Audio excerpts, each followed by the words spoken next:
Great catch.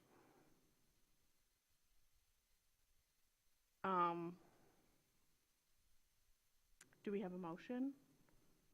I will make the motion to approve the minutes of the February 3rd, 2026 meeting as amended. Support. All those in favor? Aye. All those opposed? Motion carries. Thank you. And bless you, Katie. Okay, moving on to old business item A. This is the public hearing on an application by Empire Sunset Investments to rezone the properties under their ownership at 523, 525, 551 Munson Avenue from C2A to C2. Yeah, thank you. We introduced this last month at the meeting. This is an applicant the applicant is Empire Sunset Investments. They previously requested and were approved to conditionally rezone the 3 properties to C2A with the conditions provided by the applicant voluntarily. As was noted through multiple meetings of discussion last year, the timeline has proven to be a difficult issue, not just for this applicant, but other applicants within there. And with no other option to extend written in the zoning ordinance, he has submitted an application to just straight rezone it to C2. So this would be the same zoning designation, but of course without any conditions attached. So there is a staff report there. There really aren't established standards for rezoning. It basically boils down to, is the request consistent with what the master plan prescribes for that location? So looking at the future land use map, yes, in fact, it does recommend C2 as an appropriate rezoning within the area known as the commercial gateway where this property is located. So with that, I know the applicant is here today and has put together a brief PowerPoint for the Planning Commission that he wishes to present. Okay. How about we hear from the applicant and then go to us and then go to public? Okay. Hello. Hello, thank you, Madam Chairman. Or Chairwoman, I'm sorry. I'll take anything, it's Wrong fine. title. Before I get started, I just wanted to thank the Planning Commission for sticking with me over the past couple years. This has actually been a long process, going through the conditional permit with you guys. And then we went through about a year of trying to look at changing the conditional zoning. And I went to a half a dozen meetings doing that. And in that process, I got a lot of respect for the way you function. So I just wanted to thank you for your support. And although we haven't always agreed, I want to thank Sue Chang, who is the representative of the neighborhood here, who has done the tough job of representing the neighborhood and being willing to work with me. You're going to move that damn microphone, aren't you? Okay.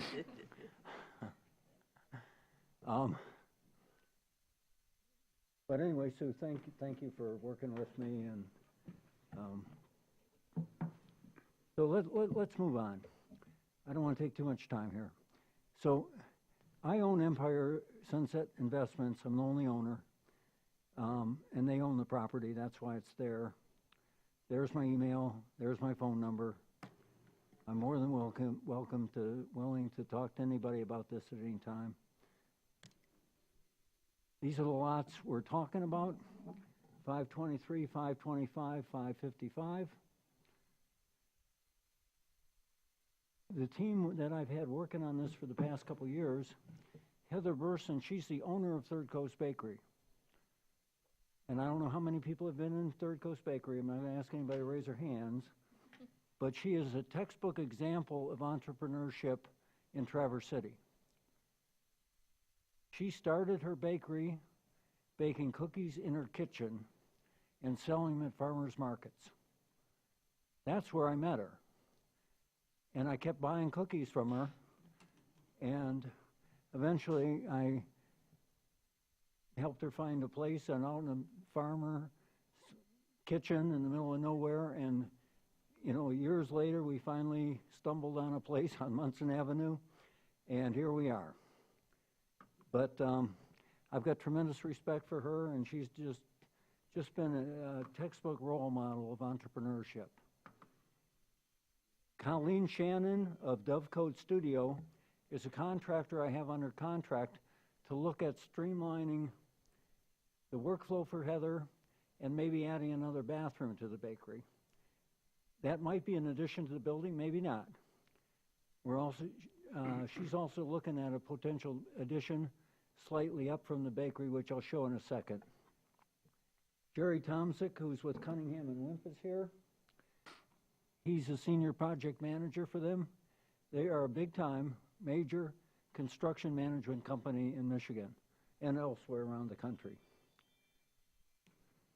The other things I want to talk about is the neighborhood and our vision, Munson Avenue and C2 zoning. The neighborhood.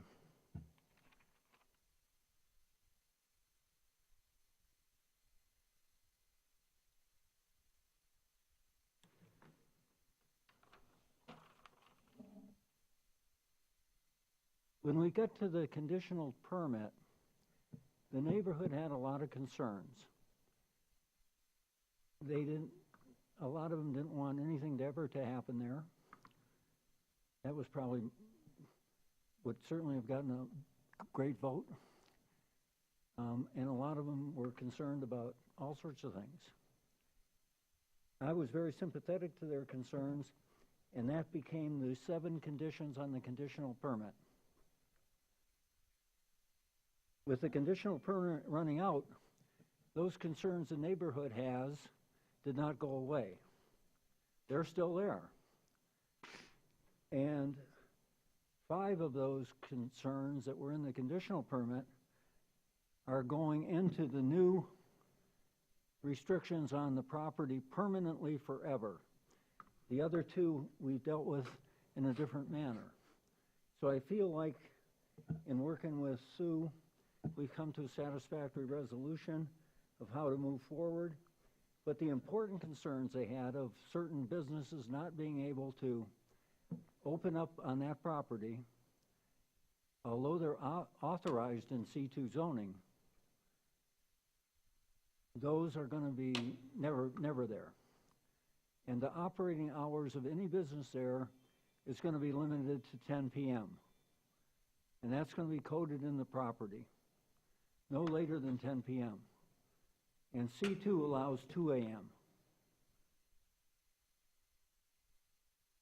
So I'm proud that we're going to accommodate those significant concerns, but also the neighborhood center district, which turns out to be the title of the C2 zoning code, was really designed for a zoning code near neighborhoods.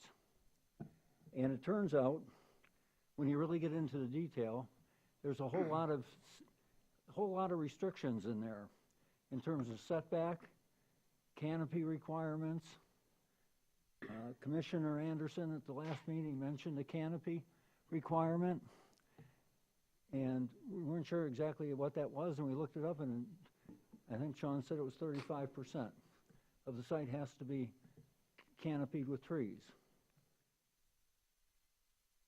Other building specifications and design guidance emphasize that anything developed there should have a residential flavor and minimize the impact on the neighborhood. So all those are significant restrictions that were developed due to the location near the neighborhood and the whole title Neighborhood Center District. So we intend to keep the neighborhood involved as we move forward. Our vision remains the same as it was a couple years ago, is to facilitate a special mixed-use development, adding synergy to the bakery, maybe other businesses that can coexist, and other things that are going to be a positive contribution. So we have on the one side of the property, we have this wonderful neighborhood. On the other side of the property, we have the special road, Munson Avenue, which turns out to be a major corridor, gateway corridor for Traverse City. When you take a look at the average annual daily traffic Munson Avenue is on the bakery site. I brought a laser pointer here. Now, I don't know if I point to there, it doesn't go through. But anyway, you know where the site is. It's right there. That number right there is about 27,000 cars a day going by the bakery. There's only a couple numbers on this page any bigger than that.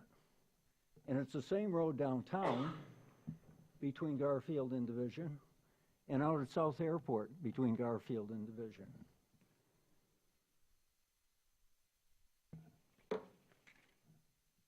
So it really becomes, in our view, not is something going to happen there, but is what's going to happen there the right thing.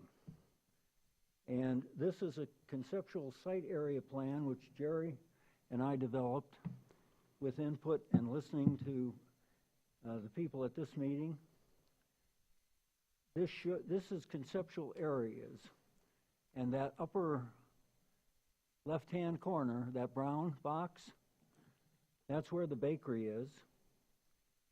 The yellow is the existing driveway and parking area. And then if you look at the light blue to the right of the brown, that's that potential addition to the bakery I was talking about. And then to the right of that is another light blue box, which I hope would be entrepreneurial small businesses. The main development is going to be along Munson Avenue, and that's that dark blue area. We've pushed the dark blue area away from the south corner, basically listening to the comments a month ago here, and that's not one building, that's just an area where buildings could be. And the likelihood there is two multi-story buildings with commercial on the first floor and residential on the upper floors, meeting the current zoning code. Then what's in I don't know how to describe that color. I tried to make it orange, but it wound up like, anyway, whatever it is to the right here. Peach. Of that area, peach. The peach color is new parking. We may or may not need another entrance on Munson Avenue. I've met with the fire marshal, and it looks like maybe we don't need another entrance on Munson Avenue. If we don't need another entrance on Munson Avenue, at the last meeting, I think it was Commissioner O'Brien said, well, maybe if you had the buildings down that way, you could keep most of the trees on that last lot, which now is undeveloped and essentially trees. So we've tried to push the building and the parking up, and then green is the tree canopy, which may not be big enough yet because there's going to be a canopy areas in the middle of the parking lot and medians and things like that. This is just a concept. When it becomes a real site plan, then it'll be submitted to the Planning and Zoning Department for review and approval.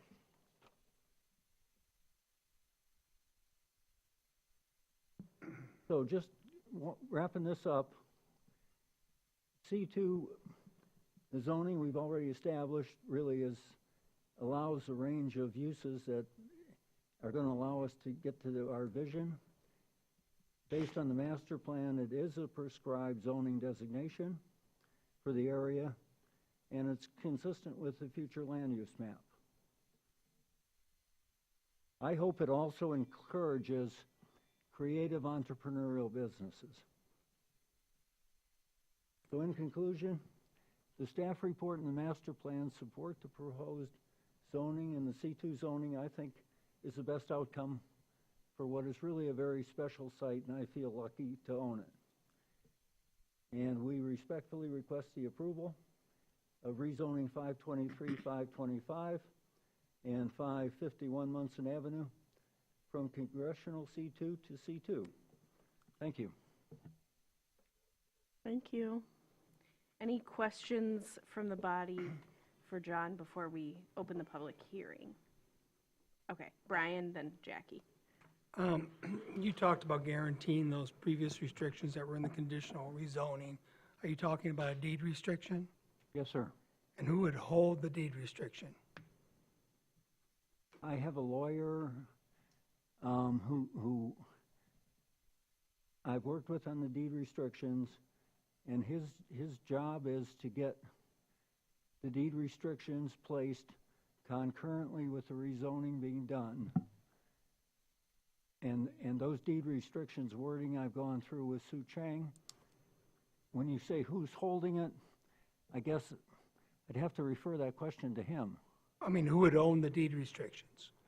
You have a deed restriction, someone's responsible for enforcing those restrictions. It's not the public body unless the deed restriction is held by a public body such as the city or some conservancy or yourself. It could be held by yourself and you could remove the deed restrictions at any time as well. That's my question, is who will own the deed restrictions? Own may be the wrong word, but who has the ability to, in the future, lift or amend those deed restrictions if the need ever arose?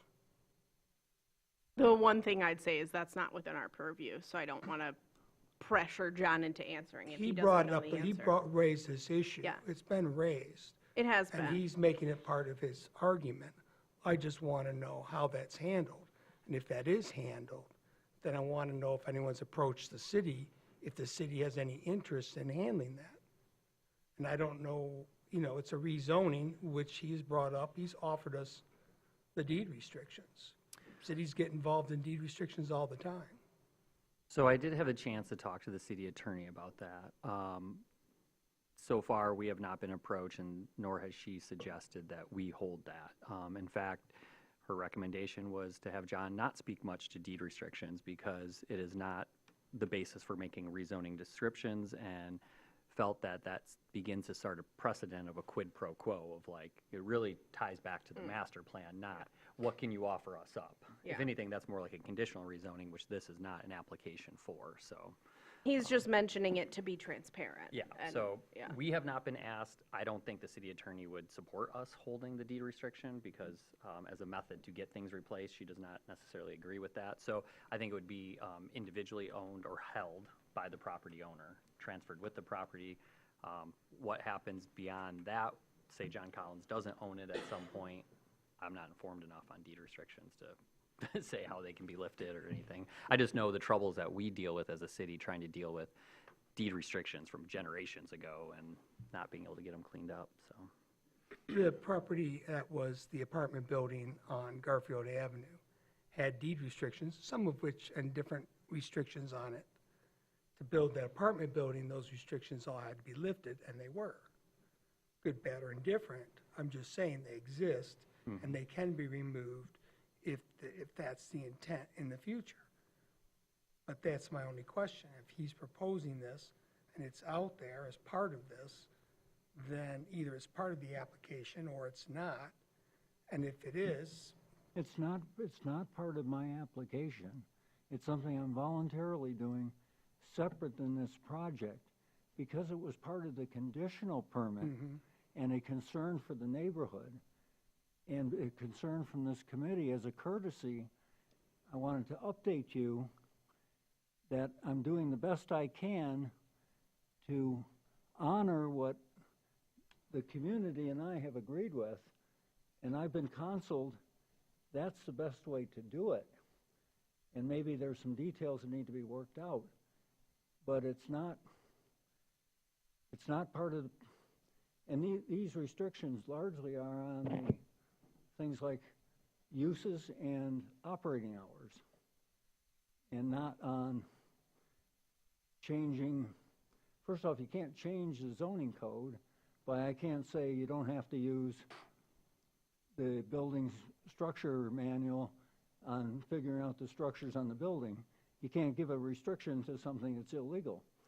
These are more community, neighborhood concerns. And I feel like we're dealing with that. But I'm more than happy to talk to our attorney and give you a call and tell you what his answer to We'll your probably question make a is. decision, so after tonight, one way or the other, so after this point, it's probably a moot issue for me, but thank you for the Okay. offer. Thank you for coming. Was that it, Brian, or do you have another? Not for the applicant, thank you. Jackie? I had a comment, and then I have just a handful of questions, so please monitor me for other Yep. folks. My comment is a thank you to Mr. Collins and to the neighbors for working together successfully. Everyone has property rights involved here, and I am really impressed with how you have continued to talk, continued the conversation, and so thank you for that. Thank you. Now, in your presentation, you answered some of my questions. One of them is a real newbie question remaining, and that is about the new buildings that may be placed close to Munson Avenue. I understand there are 2 of them with 2 floors of commercial and 1 floor of residential. And I think per the C2 zoning, they have a maximum 6,000 square foot footprint each. And I'm not good at visualizing a 3-story, 6,000 square foot building. Are there any existing buildings that would be similar in mass to what it is that you're proposing that already exist and we could kind of refer to? Just to understand. Oh, yeah, I'm sure there are. Sean could Does- address that. Ooh, Sean is looking. Yeah, it's like not right at the tip of my tongue right now of any in Okay, particular, well, so I'm like just shall I kind of. move on to one of my other questions? Yeah, maybe Yeah. let I dig around. Okay, Yeah, all thank right. you.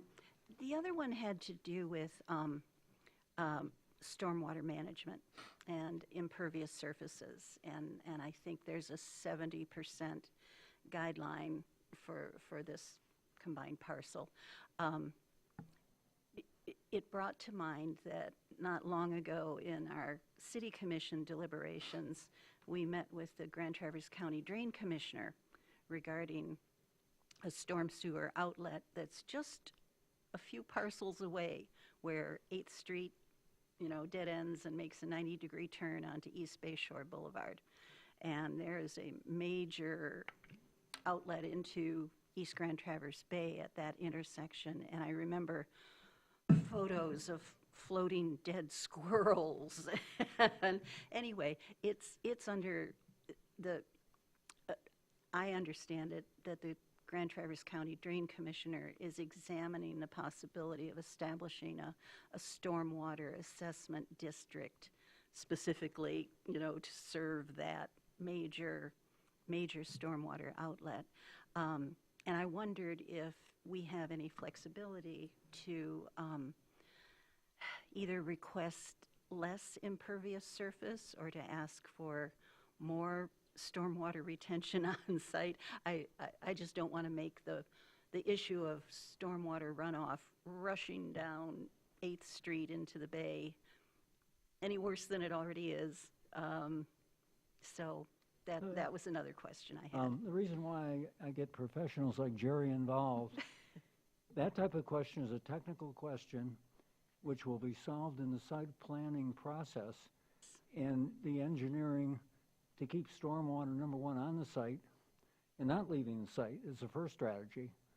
So that's tree canopy helps that, and that you've got permeable ground underneath the trees to absorb the water. But let Jerry talk about that for a second. Thank you. Good evening, Planning Commission members. Jerry Tomzak with Cunningham Lemp. So typically, when we come back for site plan review, we have to make sure we're complying with the Drain Commission requirements. We will make sure that we comply. There are many ways we do it. We can do underground storm under the parking lot. The nice thing about most of the sites up here is it's sandy, which allows for that storm water to infiltrate into the ground. We could provide for a retention or a detention pond above, but I think in this particular case, we'd probably use the storm underground, and it will be perforated. I don't know if you've noticed that when we did West Shore Bank, right there on 8th Street, just right out here, we did the same thing there. We put underground tanks that filtrates that water before it discharges into Boardman River. So we would use the same methods most likely for this. Thank you. You're welcome. And with the stormwater ordinance, any development that occurs has to capture all the water above its pre-development state. So it's not allowed per ordinance to just flow down 8th Street or anything like that. So- Thank you. One other item they typically require too now is we use what we call an aqua swirl. It's a catch basin, it's a brand name out there that someone made a lot of money doing. And it helps to filtrate that water before it actually even goes into that underground storm.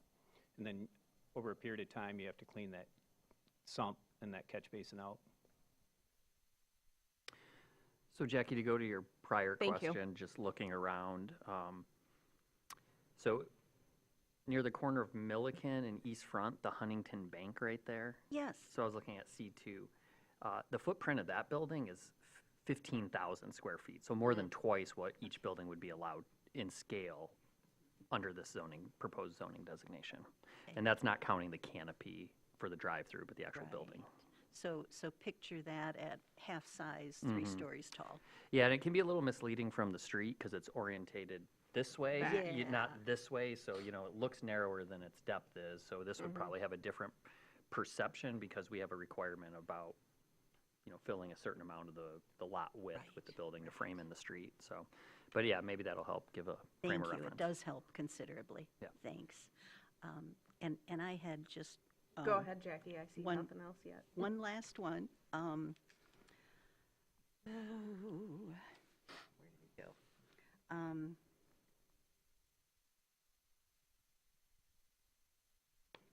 Forgive me. I'm You're looking. fine. I'm looking. I don't see Oh, anybody the raise issue of the single access drive, if I could just add a frequent driver through that area perspective. I've observed multiple times where the left turn lane from Munson westbound onto 8th Street is indeed used for delivery truck parking for the bakery, and kind of interferes with the ability of vehicle traffic to get onto 8th Street safely. And if that is a consideration for one access point versus two, I just wanted to toss that out there. And then my other transit-related issue had to do with just planning ahead for pedestrian safety and sidewalks and such. So, thank you. The delivery truck issue was brought to my attention recently, and I've asked Shannon to take a look at what are the options to bring those trucks on the site the way it is right now and turn them around, because we've got that second lot is vacant right now. Right. So I was not at all happy to find that these trucks are parking out there on Munson Avenue. But the new plan is not going to have them out on Munson Avenue. Thank you very much. And that's probably the convincing argument for the second entrance into Munson, because then the truck can pull in one way and out the other way and never turn around. Thank you. I'll add a layer on the topic of curb cuts. Those would be permitted by MDOT because it's one of their trunk lines, so they may just straight up prohibit too because they're trying to manage access to the properties along there, but they might have to reconcile that with the fire department, depending, this is where you might have conflicting codes and they got to come together with a solution, so. And that would come with the formal drafting of the actual site plan. Correct, yeah. And same thing with stormwater too, as Jerry mentioned, there's a variety of different ways to manage the stormwater, but usually not until they're drawing plans, because they'll have to take core samples. The underground infiltration is going to depend on how high the water table is, what the soil composition is, and things like that. So that would be a level of detail to come in the future. Anything else from this body before we open the public hearing? Mitch? Question for staff. Just looking at the map, we have heard a lot from Augusta Trail residents to the east, but looking to the north, there are 2 parcels owned by Blarney Castle, but only one of them is actually zoned commercial. Has Blarney ever approached the city about rezoning the second? Yeah, they actually applied to rezone it. I think Brian and Anna were both on the commission at that time. It was before my time, but they wanted to, I think, rezone their second parcel, the 2008 East 8th Street, to C2, knock down that gas station and build a bigger one, but I think it was determined not to be consistent with the master plan. So that the rezoning wasn't approved, so therefore they couldn't move forward with the redevelopment. I don't know if I remember that. I remember it. Yeah, I'm sure you do. It was probably in my time then, too. Okay, seeing no other comments right now from the body, I'm going to open the public hearing. We will have instructions announced by Katie if you wish to make public comment. If you wish to make public comment, we ask that you state your name and address, indicate if you are a city resident, non-resident, and/or a city business owner. We have a 3-minute time allotment per speaker. When your time has elapsed, my phone will beep. Address your comments only to the Planning Commission, and we request that all language be respectful to all parties. Thank you. Any public comment on this rezone item?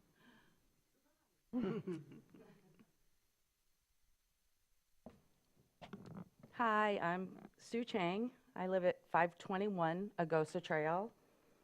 My family cottage is at 2044 East 8th Street, which is on the corner of East 8th and Augusta Trail.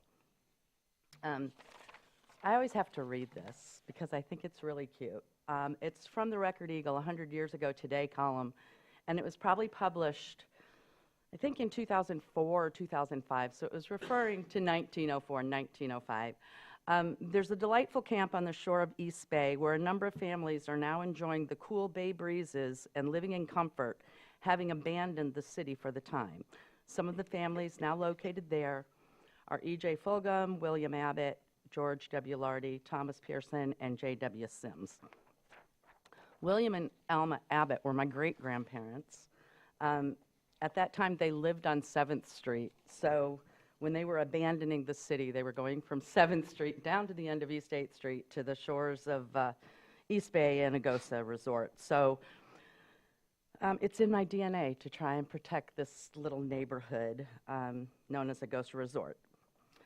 I'm sad, I'm getting kind of tired. I brought all these files just to show you guys. This is like 3 generations of files fighting these different rezonings, and we're just trying to protect the land, the trees, and the quality of the bay.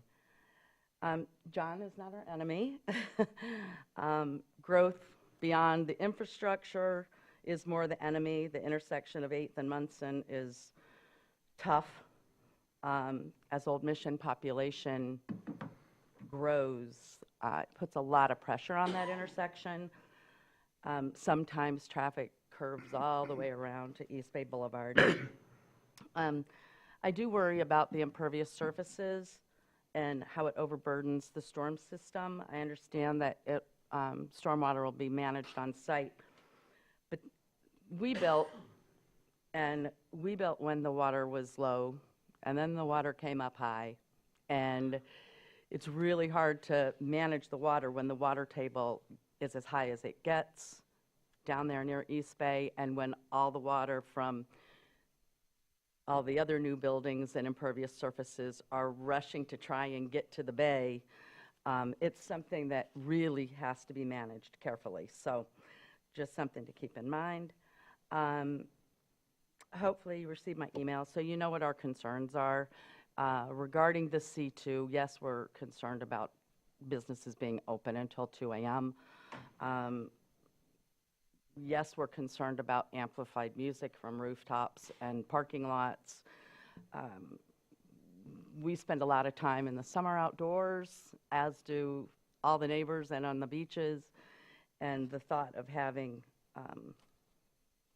amplified music that isn't what we want to listen to is disheartening, I guess I'll say. Thanks, Sue. That was 3 minutes. I'm sorry? That was 3 minutes. Oh. Thank you. Okay, that's fine. Thank you. Thank you. Any other public comment on this item? Okay, seeing none, do I close the public hearing then? Is that my direction? Okay. Public hearing is closed. We're going to go back to the body. We can comment a little more if people would like. We can entertain a motion. Shay? I'm going to make the motion, but two things. This will be the second meeting that I've said this. I think this really highlights the rewrite and how important it is. Also, in the motion that's in our packet, it says 5,551, and I think it's meant to say 551, if I'm correct. So with that, I will make the motion that the application received by Empire Sunset Investments, LLC, to rezone the properties under their ownership at 523, 525, and 551 Munson Ave from C2A Neighborhood Center, conditionally rezoned, to C2 Neighborhood Center by recommended, and be recommended to the City Commission for approval. Support. Okay, we have a motion and a support. I did see Brian's hand go up, so let's talk about that and then we'll vote. Question for the staff. What was, before the C2 conditional rezone, what was the bakery property zoned? So the bakery and the former Social Security were C1, and then the southernmost property was R1A, I believe. So the issue that John first brought to us was, frankly, the success of the bakery. C1 doesn't allow retail. They're allowed to occupy a building that was built before a certain date, which that one was, but they can't expand it at all. And so that was kind of what led to, as I understood it, working with John, this plan, if you will. Right, and that was my point. It's like you have a choice here. You can, C1 doesn't allow the bakery. You're pretty much, and which goes to the point just made, our zoning needs a rewrite. You can have put a bakery, a coffee shop, actually it calls it, inside a existing building, but you can't create a new building for a coffee shop. in Or the modify C1. the existing, yeah. And at the same time, C2 does allow gas stations. And well, I don't know about car washes, but gas stations and other uses. And this is really simply, it's a rezoning. And the rezoning here is for, the rezoning, I understand, and it's for all possible uses under the ordinance, all possible standards under the ordinance. What's being presented, the conceptual plans, really have no bearing or weight whatsoever. It's, the person has great intentions, but something happens tomorrow, the property gets sold, it's a whole new ballgame. But the zoning stays, it runs with the land. So it's always a concern when we're rezoning property. But I don't know if there's a better option for this property. I can't argue that C2 isn't appropriate or our most appropriate zoning code for this. You could argue that those first two properties could be rezoned C2 and the wooded property could be left C1. I don't know if that makes sense or not, but I don't think that's really concerned the neighborhoods right now. It's a major C2 zoning. The shape, the depth of the other property makes it, less likely to be addressed. So it's an interesting question for that. I don't know if it has to be C2. I don't think the master plan calls for it to be C2. I think the master plan calls for it to be gateway. But if you look at the master plan, little map in our thing, it's according to that map or future land use, then we should have rezoned if we're going to, if you want to go by these sort of vague things, you look at that big purple circle at the corner of 8th and Munson, and it's there's a lot of residential properties there should be colored purple that we should be making, part of the neighborhood center commercial uses. So I guess that would include the gas station being expanded. I think that's further down. Isn't it? No? No, Oh. I guess I looked at the crossover point and assumed yeah, that there's was. the first one there, and Yeah. that's the other one. And then Oh, there's the you're next looking at the one. other, I'm Yeah. sorry, yeah. So it's just, maybe I should call it the other purple. Never did like the color schemes in our master plan. I just, I have another question for staff though, and then I'm done. And that is, now, there's conditional rezoning on it currently, and it's supposed to expire. What happens after it expires? Does anything happen automatically?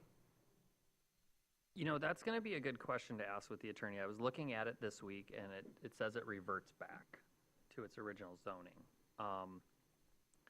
But you can't change zoning without going through a defined process in the act. So I don't know if that process then still has to occur to rezone it back. She was going to have to look into it. Because one thing that makes conditional rezoning, she pointed out, so different than all the others is the contract that goes with it, or the agreement rather. So she wanted to dig into that a little bit. The question I would have is, the last time we had one revert, we had to initiate the rezoning. And that may be the case, yeah.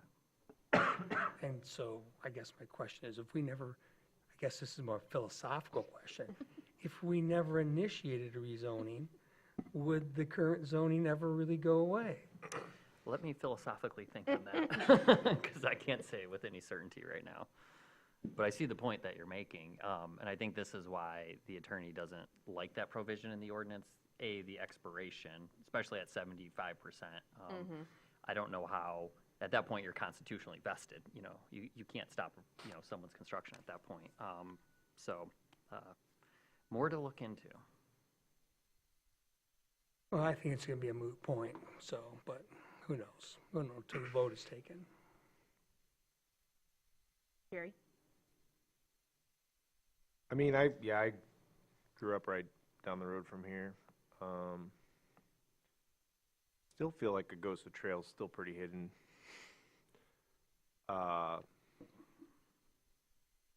Even though I always try to drive down the road, I don't think I'm supposed to do that. I was in high school, so. But yeah, I mean,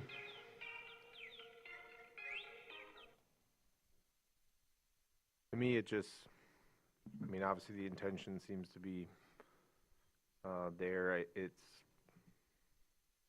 I just think it's a pretty prominent on a main road. What else is going to be there? It's kind of been a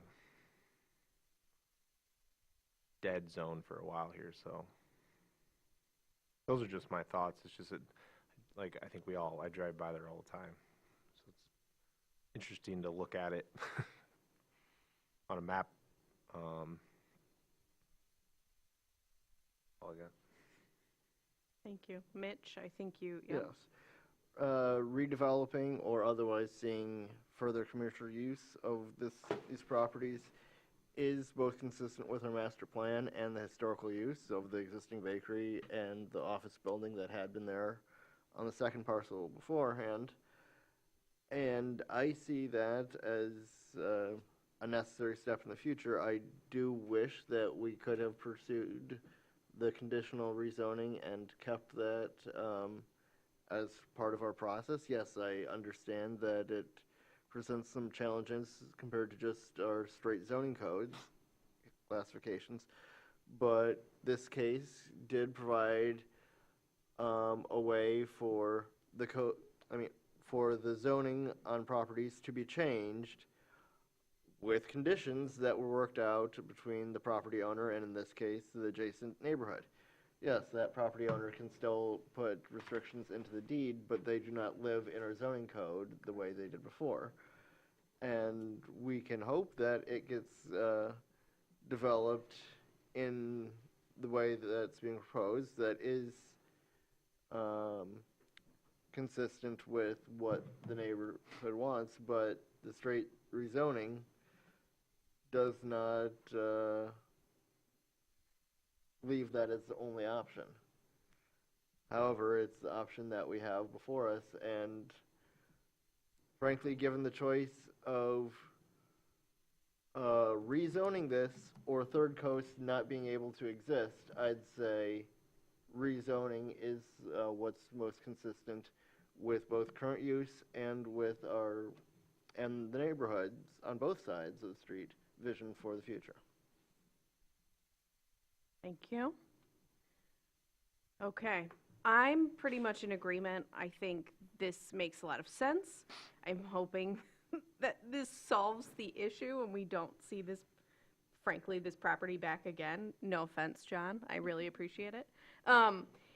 It's taken a lot of work, and I think this is the right fit. I agree with Jerry that it's kind of been a weird spot that feels like it was once the office, excuse me, and then now it's the bakery, and it, like, something else could be going in that we like less. So I think we take advantage of the opportunity we currently have, and I like the vision, and I also agree with Jerry. I think it is still protected Agosa.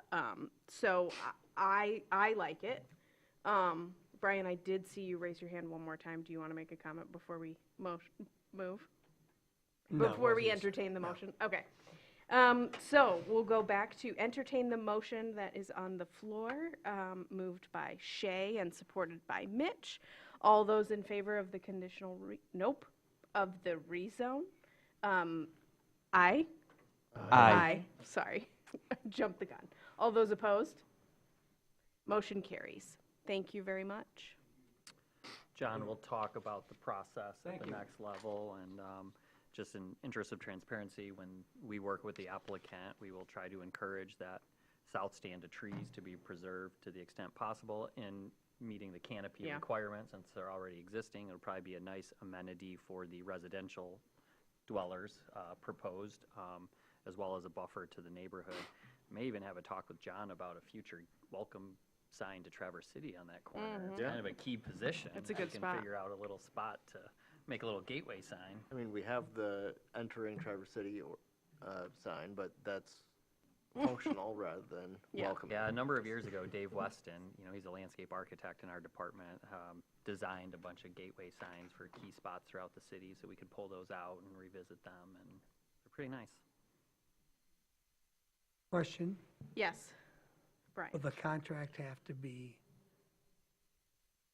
removed or canceled now? Because while we had a rezoning, there's still the outstanding contract that doesn't expire until it expires. Mhm. So is this going to be back and before us? It's the contract Or can the agreement city is with commission the handle city that on their commission. So own? I imagine that the city attorney will incorporate that into the memo to the city commission when we present it. And the conditional. And I can follow up with you with what that, No, I don't, if that doesn't come back to me, I'll figure it's taken care of, but, we're you know, don't we're want gonna to talk see about it jump up on a meeting where we got 15 other things. Yeah, Yeah. that's fair. Okay, moving on to old business B, public hearings and possible action on the CIP and light and power CIP plans. Yep, so this was presented to the Planning Commission, the draft CIP, at last month's meeting. Following the typical format, we did ask for questions to be sent to the department so we could distribute them to the relevant departments for answers, because we don't create the CIP projects. So Katie compiled those, and they have been included within the memo packet for today. Yeah, so with that, there will be a required public hearing today. The city planning commission can approve or adopt the CIP. It does not commit any funding. It's used as a plan to help inform the city manager in the creation of the budget that the city commission then approves by the first week in June per charter. I do appreciate sticking in the memo again, because I needed that refresher from the city attorney on our roll. Okay, looking to this body for comments before we move to the public hearing. Jackie? Just to be perfectly clear, we are only having a public hearing and taking action tonight on the light and power CIP, correct? No, I think it's No. both. It's both? Mhm. Oh, forgive me. That's I'm my glad I understanding. asked. Okay.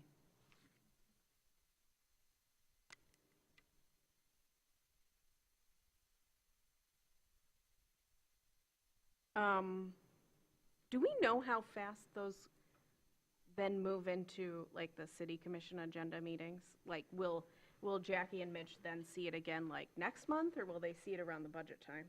It's really up to the city manager. Okay. It doesn't require action from them, so it usually gets presented after the planning commission adopts it under receive and file in their agenda.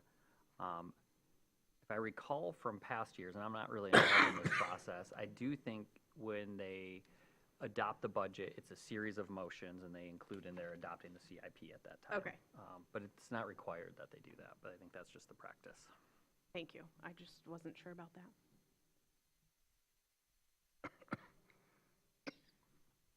Okay. Seeing nobody jumping with comments, I'm going to open the public hearing and then come back to us after. So I'm opening the public hearing on the CIP and the Light and Power CIP. Any public comment on this agenda item? Seeing none, closing the public hearing on that item. Back to the body. Shay.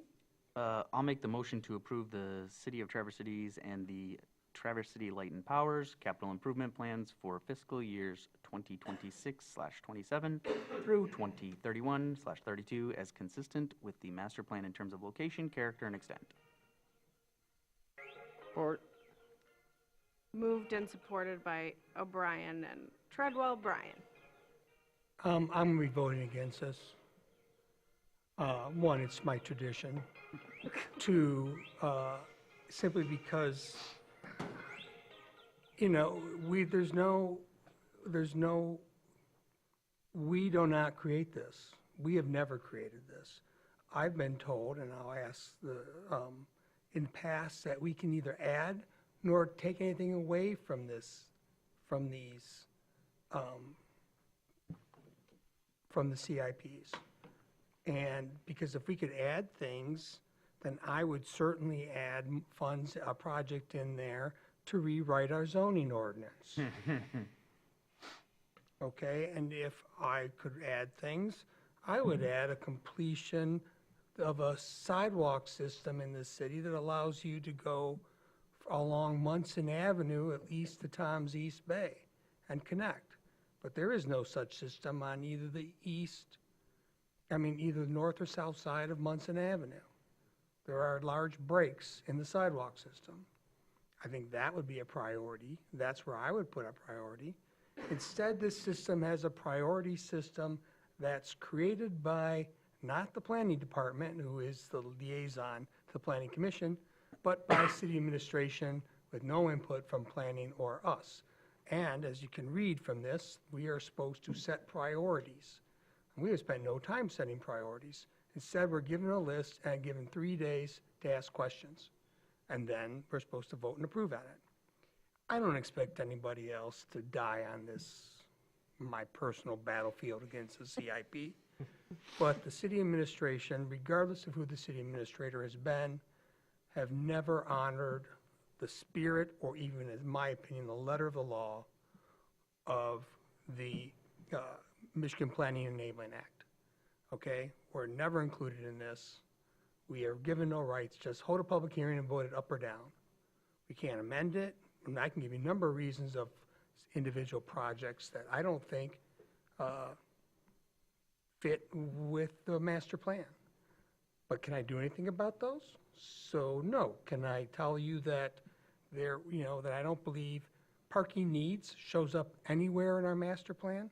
That we tear down an existing building for parking needs? Is that in the master plan? I would question that. I don't see it that way, but other people would disagree with me. I guess you could debate that question. Maybe they can convince me.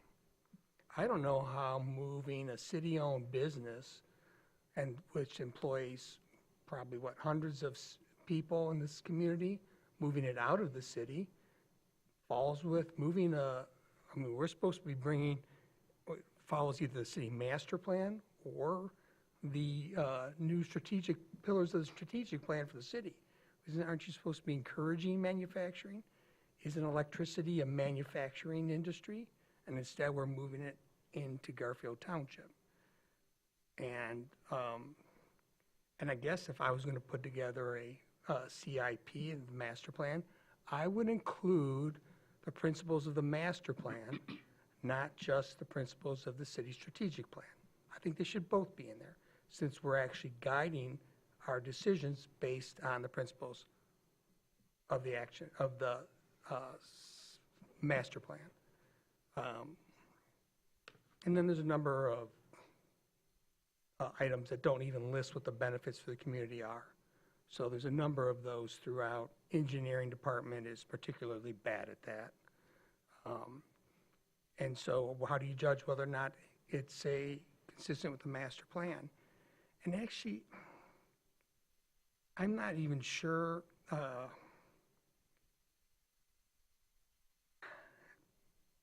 not even sure where finding it consistent with the master plan is even written anywhere, that that's our job or our only ability on this. It's not in the Michigan Enabling Act.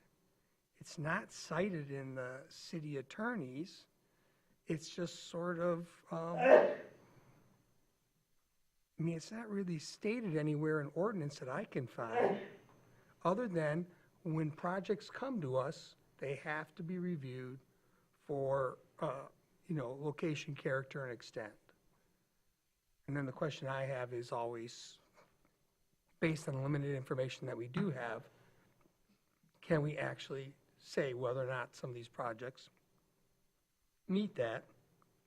And finally, if I was creating this master plan as an action of the Planning Commission, I wouldn't include vehicle replacements in it. And by the way, in case anyone ever wants to look at it, these two plans combined are over, 500 pages. So I'll be voting no on it. I just wanted to let everyone know, and I'm off my soapbox. I hear you, Brian, and there are many things I agree with as somebody that has been here for a while. We have had multiple hour-long meetings where we are discussing item by item by item to no avail. Like passing it with notes, with memos to the city commission. I've been through a variety of these CIP meetings, so I hear your frustration. There were a couple hands, but I didn't catch them. Jerry? Yeah, I would just say I've been around. The CIP's constantly evolved, and I think it's still evolving. There's just been a lot of different approaches over the years, so maybe it's something that'll get addressed as we move forward with the strategic plan, the master plan, because yeah, I hear what Brian's saying is it's constantly changing. So that's all I have to say, just from someone that's on staff. That Yeah, you're seeing both sides of it. Mitch, were you also going to say something? I would like to thank Commissioner McGillivray for his fine speech. But this hasn't been just a frustration now I'm in my 5th year, but it seems at least a decade before that I had been following the city affairs, that the CIP at the Planning Commission level and then at the City Commission level does get to be a contentious process about what we even can do. And essentially it does come down to an up or down vote on this packet of hundreds of projects, which I understand it is the role of engineering, of streets, of parks, of the other departments to weigh in and say, these are our priorities, this is what we need for projects, this is what makes sense for a timeline. But it doesn't seem that we in both my roles as an elected and an appointed representative of the city, then have a say in, aside from yes or no on the whole thing. We, as the Planning Commission, created the master plan with an addendum of the mobility action plan. But when it comes to, say, street repairs, the overarching philosophy is we have streets in the city, they should be kept in good shape. let's look at the Pacer ratings and the vehicle counts and what needs the most work and what we have budget for, and then structure it accordingly. It isn't looking at, oh, the mobility action plan called for enhancing bicycle mobility along this corridor, so maybe we should move rebuilding this street up to account for that. It's something that I would like to see, but doesn't seem to be the process that we go through. Yes, we can ask questions, we can provide feedback, but ultimately it is us not making a sausage, it's saying, yes, this sausage is good enough.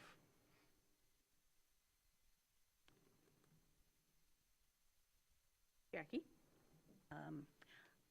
I have some empathy for some of Commissioner McGillivary's comments, particularly regarding process and timing. I think the expectation for an appointed board to review literally hundreds of pages of a CIP plan in a period of 72 hours is probably unrealistic. And my experience over prior years of CIP review and within the Planning Commission context have been disappointing in terms of, do I exert lots of review, lots of oversight, and provide robust input, which is not usable, or do I simply opt out?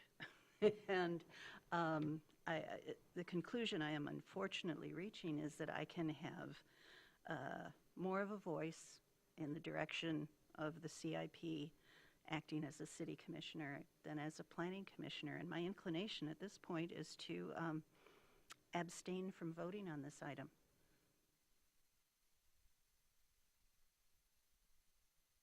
Brian? I'm sorry, I have one more comment, and this is really directed to our elected city commissioners. And I'm just going to read this. To further the desirable future development of a local unit of government under the master plan, a planning commission, after adoption of a master plan, shall annually prepare a capital improvement program of public structures and improvements, unless the planning commission is exempted from this requirement by charter or otherwise. I'm in favor of otherwise. We really are just wasting time spinning our wheels, and this is really a project of the city commission. They should just legislate us out of this. You know, we still are happy to review projects that come before us, but seriously, we're getting, having us review whether or not we should be replacing, buying a new lawnmower is not part of our job, or sewer lines or anything else. It's otherwise. And you're right, you've got more control over it on the city commission, and even then it's limited. It's like changing the direction of those super tankers. Very slow process. Okay, well, I think we're gonna vote on the motion. All those in favor? Aye. All those opposed? No. Okay, roll call, please, Katie? Commissioner, or Chairperson Deturi, Yes. Commissioner Treadwell, Yes. Commissioner O'Brien, Yes. Commissioner McGillivary, No. Commissioner Anderson, Abstain. and Commissioner Swanson. Yes. It did carry. I will say, Brian, just to your point, we were contacted by MDOT, I think in 2028, they want to do a mill and fill on the portion of Munson and 131 from Garfield to 3 Mile. It does need a reconstruction eventually, but they're not going to get any funding for at least 5 years, so they're trying to do a Band-Aid. So they reached out to us in East Bay, and we are exploring ways to figure out, can we get those sidewalk gaps filled, at least on one side of the road or the next. But it's not in their budget to do it, but they reached out because there may be economy of scale with contractors already being mobilized and stuff. So we're exploring it, but still in the works. But it's not in the CIP. Again, things don't have to be in the CIP to be budgeted, and things that are in the CIP aren't guaranteed to be budgeted. It's a plan to help guide decision-making process for the formation of the budget. So. Okay, moving on to new business. Item A, determination of master plan consistency of the proposed public plaza known commonly as Rotary Square. I believe Harry is here, and I'll turn it over to Sean. Yep, so we do have Harry Burkholder, the Executive Director of the Downtown Development Authority, as well as Jason Ball from the consultant team that they hired. Progressive, the name changed. It's Progressive Companies, thank you. Who has been working through the community engagement and the design process on this project. Perhaps some of you participated in those last year. There was a number of community events. So this is the plan being presented to the Planning Commission for the long-anticipated public plaza known as Rotary Square downtown. So this would be at the southeast corner of State and Union across from the post office. And so the purview of the Planning Commission looking at this, again, falls back to the location, character, and extent consistency with the master plan. So with that, I will hand it over to Harry. Thank you, Sean, and good to be with you, commissioners. I'm going to be brief in my comments before I turn it over to Jason, but I want to reiterate the long plan, or the long vision for this project. This was actually in the original 1997 TIF plan, and here we are 29 years later, finally getting to it. I'm sure you've heard quite a bit about this project, but we've been taking the last almost year as a community to talk about what this space will look like. And I'll let Jason go through the highlights of that process and that we came up with. But I think what we found is a really good balance between from what we heard from the community was, let's make it active, but not too active. So we have space for formal events, whether those are concerts or market or even winter events, but also enough room to have very kind of passive public space for you just to sit and enjoy lunch. We had feedback from over 1,000 people within the community, and I think what we have is a plan that represents what we heard from the people who live in Traverse City, and very excited to present the final design. Just as a little bit of a background, we really got this effort off the ground in 2018 and 19 when the DDA received appropriations from the state of Michigan to help purchase the bank that used to be at the site. And then we also received $1 million grant from Rotary Charities as part of their centennial celebration. All that money has gone into this process so far, so no public dollars have been spent in the planning and the preparation of the site. That will change once we actually build the site, but that's a little bit of the background on how this site came to be. With that, I'm going to turn it over to Jason, who's going to walk you through our process and then the plan itself. Thank you, Harry. Good evening. My name is Jason Ball. I'm a senior planner with Progressive Companies. Yeah, bear with us, Jason. No problem. I apologize. I don't mean to interrupt you, but for some reason it's not connecting to the screen, so we just want to. Want me to jiggle the wires? I know, it worked fine for John. If only we had a tech guy on. He's like, when do I stand up?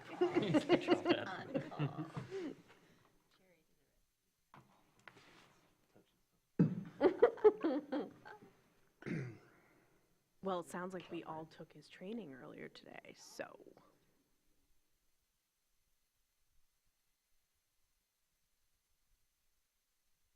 All right, guys. Does anyone need a break? Do we want to take a 5-minute break? I can get some water while Jerry. Okay. We'll take a 3-minute break while Jerry works on this presentation.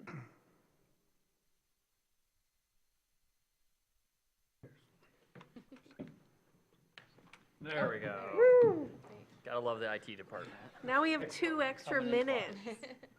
Mitch is in the back. I did do it, yeah. You've got 3 minutes. Sorry for the recess mid-presentation. It's actually karma. Last time I was here to present for the DDA, Beckett and Rader went after me, and I had to unplug their USB and plug mine back in, and their presentation didn't work. So it's just karma working its way through. Well, now that we've all returned, I'm going to cut the break short. Thank you. Oh, Maxwell is not back yet. Just kidding. Oops.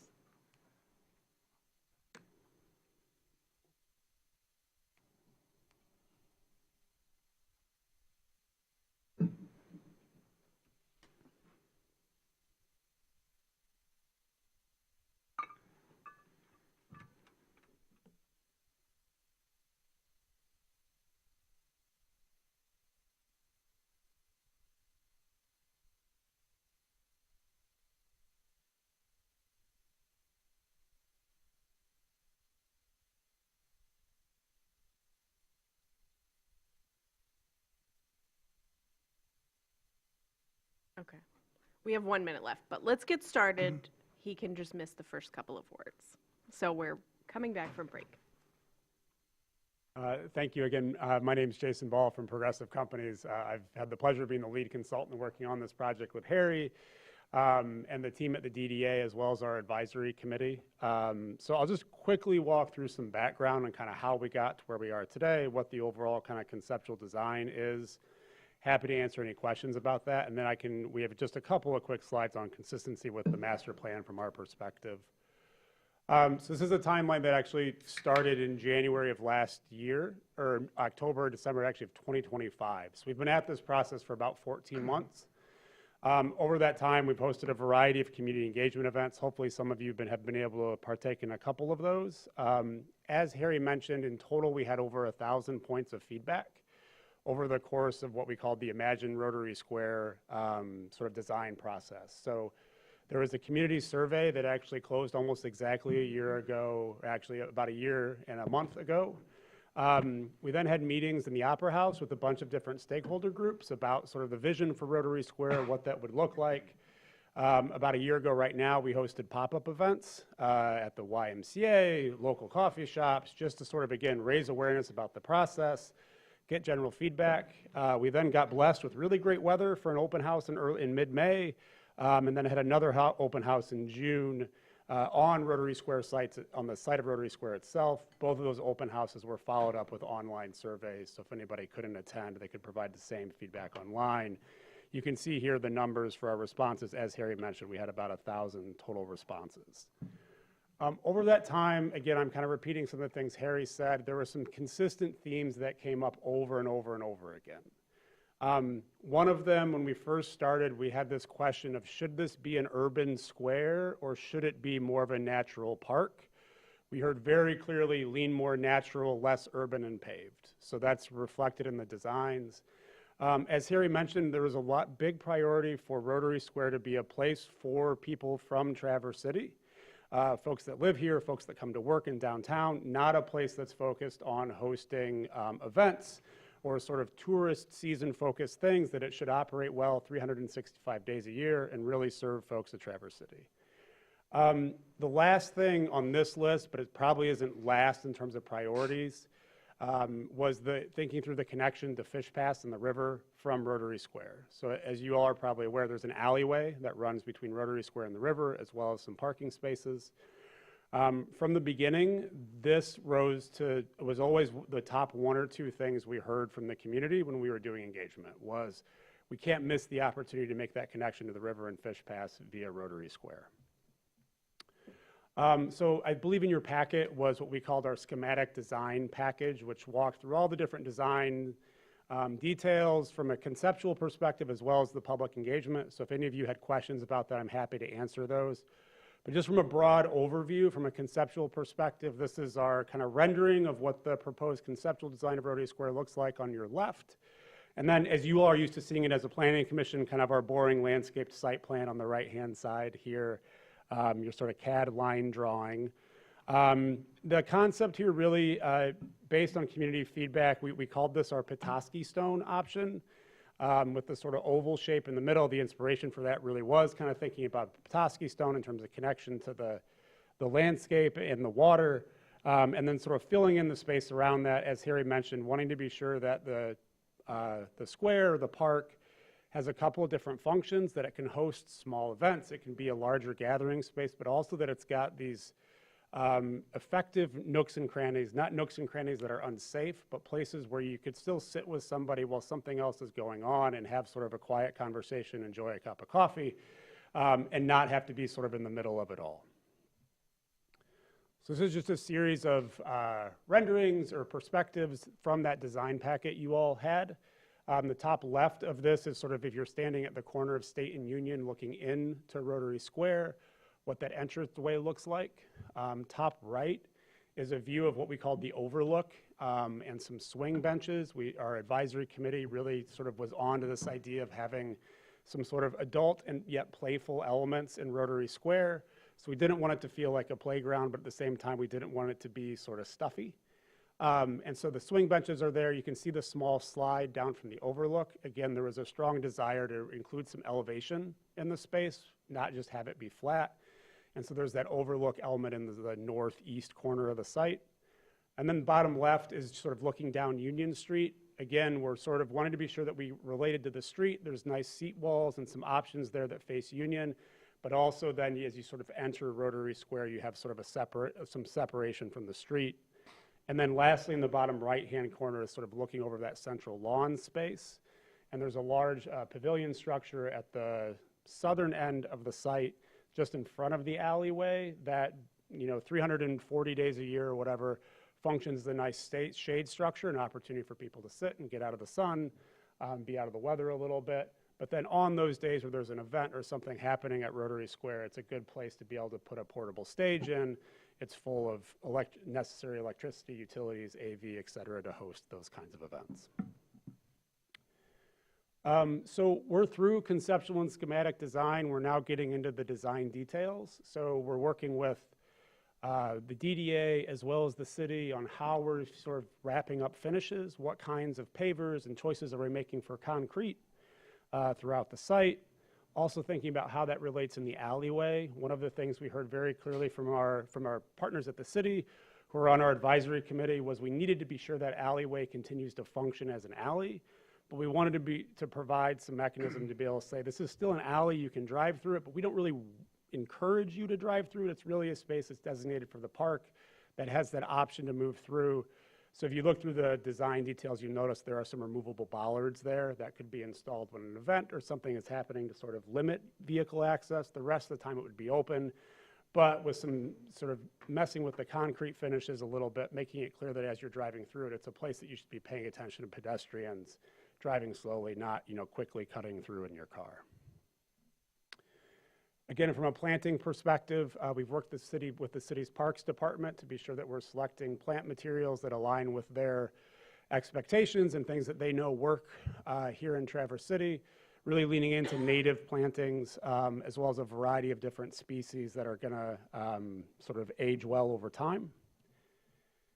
Also thinking about site furnishings, right? Having effective bike racks, but interesting bike racks. So the loop there on the left-hand side is our bike rack design.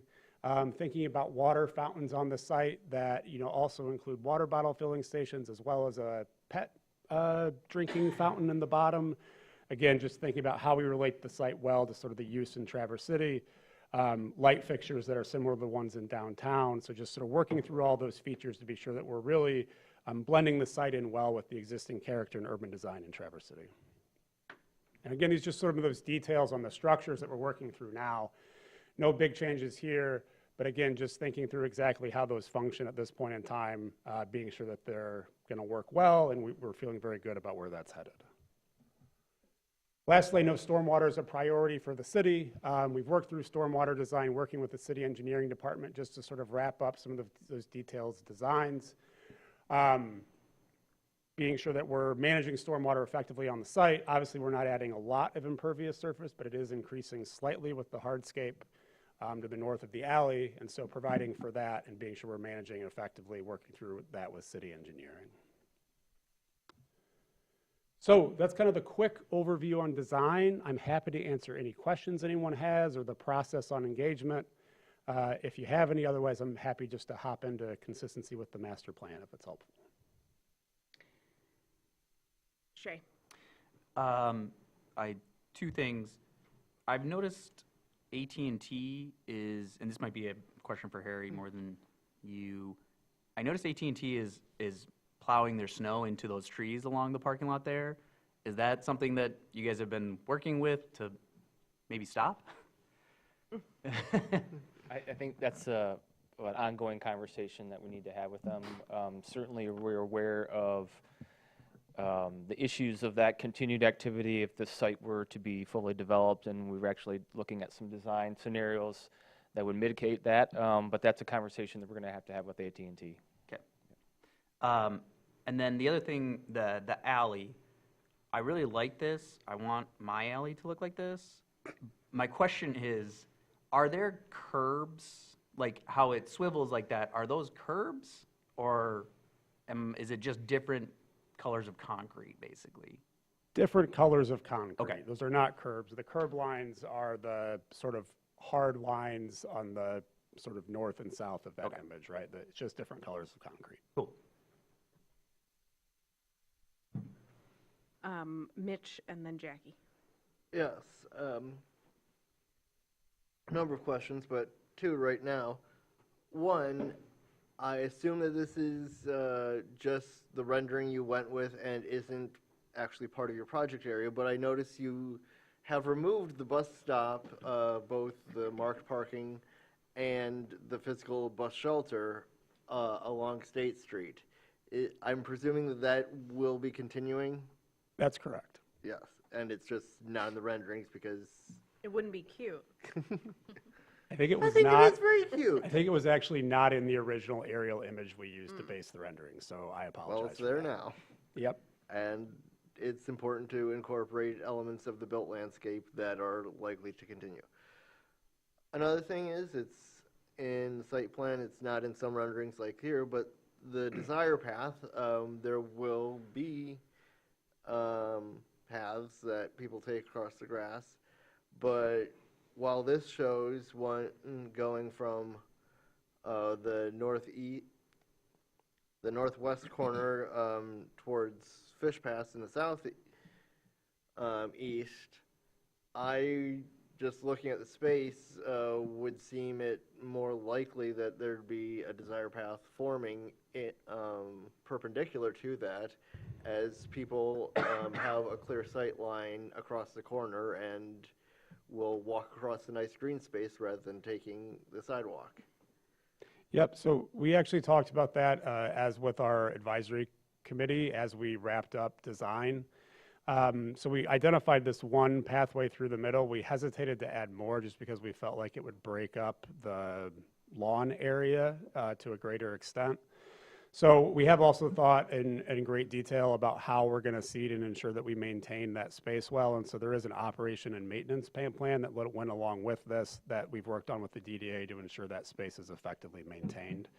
And I think whatever desire path we think will happen, unfortunately, we're likely to have people take another one that we don't anticipate. Always happens. Yeah, so we've tried to anticipate that as well as we can, but with the understanding that we really want to be sure that that turf is well maintained, especially if there are events, right? It's going to need to have a pretty good maintenance. One of the things we talked about early on in the process was whether we wanted to do artificial turf instead. We heard loud and clear that wasn't a good option. So with natural turf, you've got some maintenance things that you've just got to do, and that's kind of our reality. Jackie? Could you tell us a little more about the child-friendly amenities that are planned and also ADA accessibility and amenities? Yeah, absolutely. So the entire site's ADA accessible. The platform in the northeast corner includes an ADA accessible ramp. In terms of child-focused amenities, I won't say it's limited, but it was from our advisory council direction, and actually what we heard from the public as well, was a feeling that there are a fair number of places throughout Traverse City, parks that are geared towards kids, and there was a strong desire to be sure that this park was sort of geared toward everybody, that what didn't have a strong leaning as focused as a playground or a space just for kids. So there are a couple of elements in the northeast corner that I would say are more like family or kid focused, right? There's a small slide off of the overlook that you can see in the upper right-hand corner of this slide. And then you can't quite see in this slide, but there's a couple of, we call them small mounds. They're sort of elevation areas just the other side of the sidewalk from that slide that were again intended for places that kids could sit. They can roll down them. We sort of carved out that more family-oriented space in that northeast corner of the site. Thank you. And then I did have a comment in terms of alleyway access. Is this timely, or would someone else have some comments first? I think, Jerry, were you gonna, did you have No, something? Jackie, Okay, go ahead. Jackie, Okay. then Jerry. This is more in the category of a heads up, just to alert you that there's a fairly distinctive traffic pattern that involves the library, the alleyway, and Central United Methodist Church, where there's drop off and on the ground level in front of the church on Cass, and then a circling back via Lake Union alleyway to access the church's back parking lot. And so when you talk about bollards and things like that, I'm hoping that CUMC is fully engaged in that conversation. Yeah, they were actually one of the earliest stakeholders that Good. we had as part of the conversation. So those removable bollards are really there just to clarify as an intent for if there's an event or there's something happening on Rotary Square, like there's a, not your everyday use, but a large event, to be able to block off vehicle access to that alleyway. The intent is that in normal operations, that alleyway would be open and available. Thank you. So, yep. Jerry? Yeah, I mean, I think in general, this is a great, really like the design. It's one of those cases where we hear like, oh, another bank's going in this case, the bank's gone away and now we have a park. I just feel like we hear that a lot. Why don't you put a park here? And so, anyway, I think it looks great. My kid would love the slide. I do think, you know, that connection to Fish Pass is important. I know there's, you know, this whole area would be pretty transformed, all said and done, but just being able to, I know there's push and pull on the trees there, but, you know, that'll really open up the river to being able to actually view that whole area. Right now, you kind of have to go on the bridge to kind of see what's going on at all. So anyway, I think it's a great, design looks great, and be excited to see if this came to fruition. And just to clarify the point on the trees relative to the river, so we aren't proposing removing any trees from that space. That area was actually pretty thinned out at part of the Fish Pass construction this summer. So there was a lot of like underbrush and things there that kind of prevented view of the river. Much of that is gone now, so that view is quite opened up compared to what it was. So we aren't actually proposing, just to be clear, changing anything on that slope. But that slope, compared to a year ago or 18 months ago, has a lot less sort of scrub, low vegetation on it that prevents you from being able to see the river now than it did before. Brian? Oh. Little story. So probably back in 2017, maybe 2018, the Planning Commission voted to remove the town square concept from the CIP. Tie it back. Long before this, they actually had a location, but we basically felt it didn't meet the 6-year priority list. We were ignored, of course, but anyways, it just also bolsters my argument. The Planning Commission should be removed from the CIP process. With that, I'll make the motion to affirm the proposed design of Rotary Square for the southeast corner of Union and State Streets as presented at the March 3rd, 2026 Planning Commission meeting, be found to be consistent with the city's master plan in terms of location, character, and extent. It's a Support. great project. Support. I just have one comment. I think it is a fabulous project. Of the two that we have recently reviewed, Farmers Market and this project, emotions are happening. These are like the perfect projects. These are what I want. These are what young people want. These are evergreen. They're meant for the future. They're meant to be just something that we have, which is exactly what we want in a master plan and is in alignment with the master plan. So I very much, what is happening? So I very, very, very much appreciate it. I just want to make sure you hear that praise.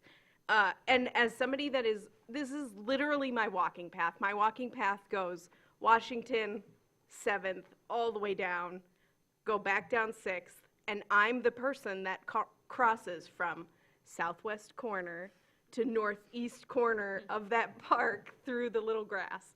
So I'm very excited to see whatever comes of this project. I will adhere to the sidewalks. I will walk around. I'll do whatever. But I'm very excited. So thank you so much. We will vote on the motion, and then you can say something after, Harry. Oh, so sorry. We're going to do public comment first. Okay. I'm going to close public comment. Jackie. I actually wasn't finished with my Oh, questions. I'm so sorry. That's okay, no worries. I can wait until after public comment if you prefer. We just opened and closed it, so Oh, well, it's there you perfect go. timing. So, can we talk parking and parkland? I understand that, the plans for the Fish Pass overlook would involve, was it 12 surface parking spots being eliminated, roughly? And isn't the south side of the alleyway actually city-owned parkland? And how does that factor into your plans? So that's one of my remaining questions. I'd like to get clarification on if the parking spaces are actually parkland. This will be actually on the March 9th City Commission meeting. We're going to discuss the alley, because that is ultimately a city decision. We don't have control over the alley, so we're going to have that conversation. We have designed the space where if the alley was not allocated as part of this larger project, we would still move forward with the square itself, but the alley is kind of an addendum to the larger project. We think it connects everything, but that's ultimately a decision by the city. Thank you. I appreciate that.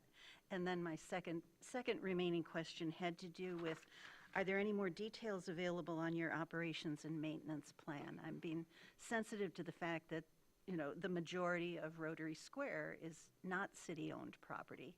And I'm interested in what standards of maintenance you hope to achieve and, funding for it and some more details there. I'll let Jason speak to the kind of standards that you mentioned. In terms of the long-term funding, we are looking at opportunities to continue our partnership with Rotary Charities, similar to what the maintenance agreement is for the Boardman Lake Loop, which is essentially an endowment. We're having those active conversations as part of that $1 million grant that they gave us. But we're looking at a variety of options, but that is one we're pursuing. In terms of the standards, I'll let Jason speak to that. Thanks. Yeah, sure. So we have what I would call is like a 75% maintenance and operations plan now, because when we crafted it at the end of this phase you're looking at in front of you, we didn't know what kind of plants we'd have in the site. We're now just at the point in the last week where we have a pretty good idea of literally like what kinds of plants are we planning on, so we can go into that next phase of detail on operations and maintenance.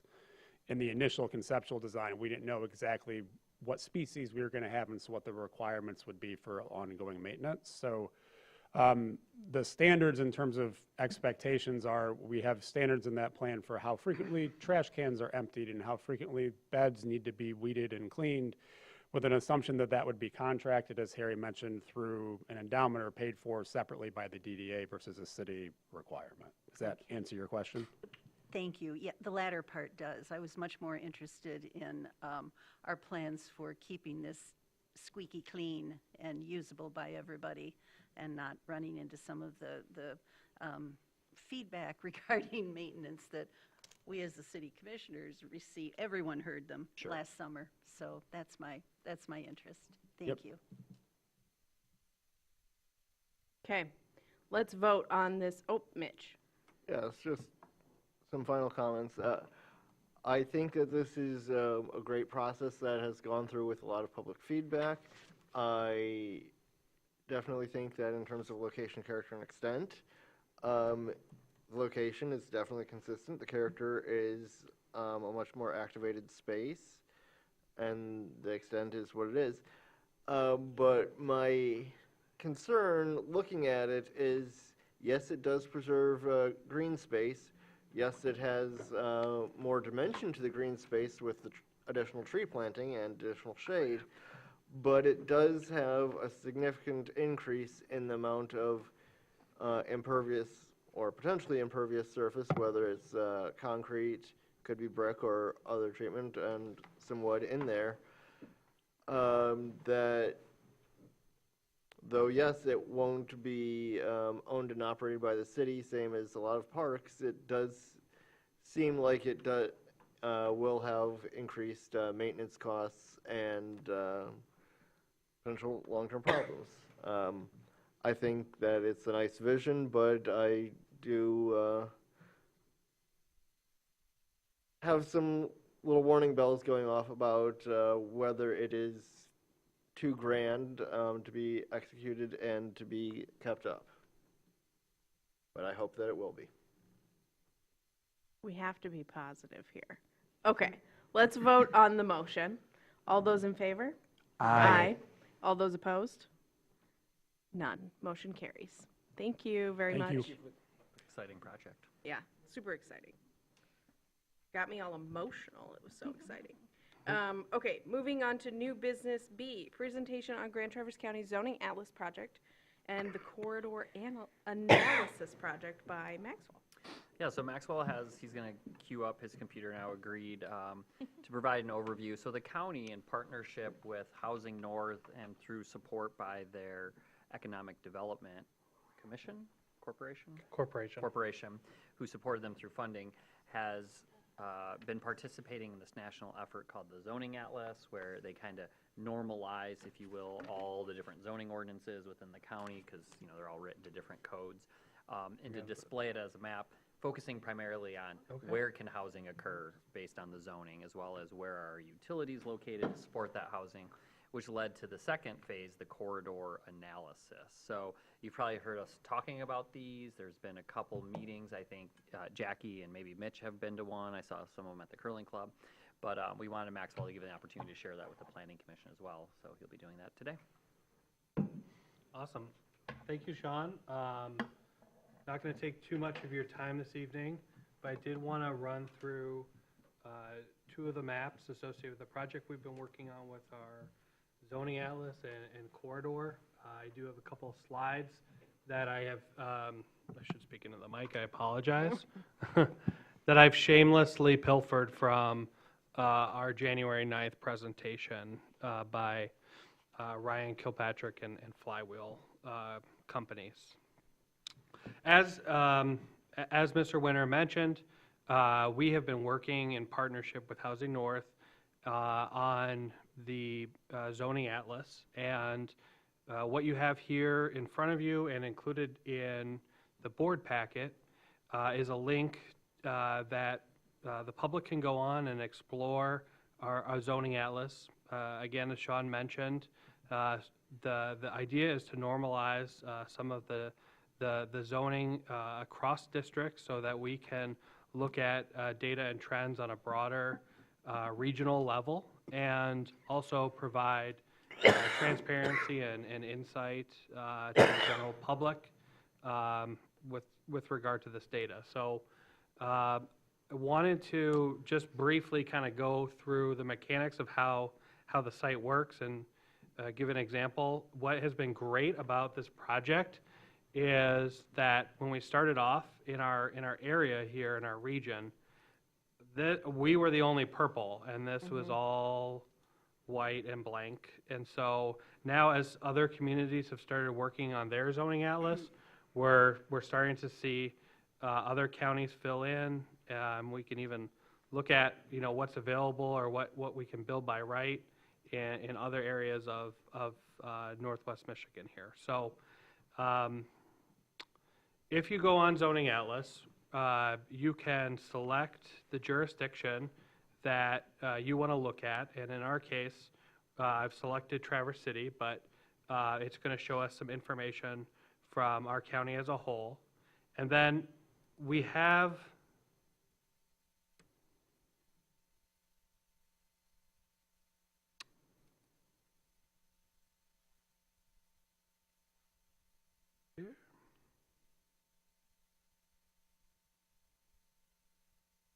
let's go down here and select Traverse City again.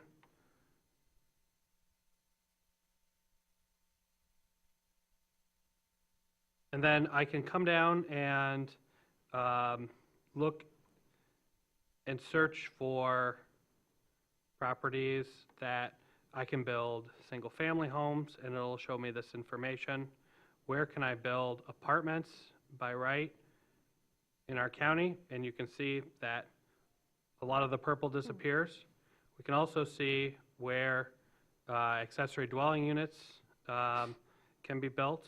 And then we have some advanced filters where we can look at some specific housing types and additional factors as far as what is allowed, minimum parking requirements, two-family properties, and again, going into some of these additional characteristics of what is allowed to be built by right.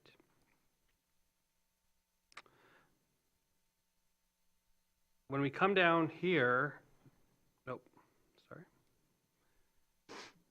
based upon the jurisdiction that's selected, we also get information cards on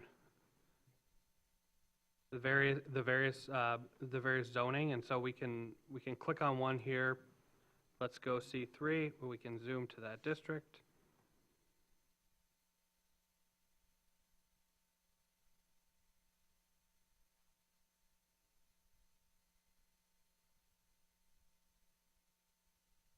And here, to find more details.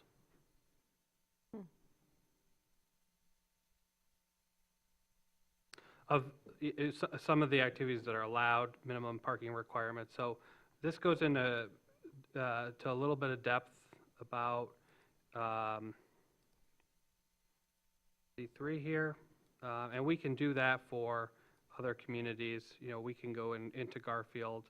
And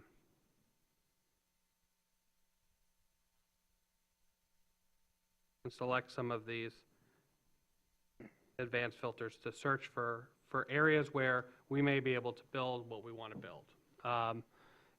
This is, again, sort of a general overview, and what we see a lot with respect to our construction codes office, for instance, we get calls daily from folks asking, can they build something in a certain township, and what we find value in it is being able to point folks towards this tool to search, what they're looking to build, and as a starting point for understanding, what community or communities they should be contacting with respect to perhaps wanting to build a two-family home or a one-family home with an ADU unit. Just depending on what is permissible by right. So this was really the first step of what we've been working on, and it is available for the public to look at. So I do want to share, a couple of slides before we get into the corridor, the map as well. The project itself, these are sort of our guiding principles for our zoning atlas and corridor opportunity analysis. We want to make sure that we're increasing our options in our community, that we're making good investments into sustainable development, creating green space and vibrant places for people to enjoy, and that this is a locally driven and collaborative initiative where we can bring together local units, the county, and the community to create better spaces. We know that there is a need for additional housing in our community, both in the short and the long term. And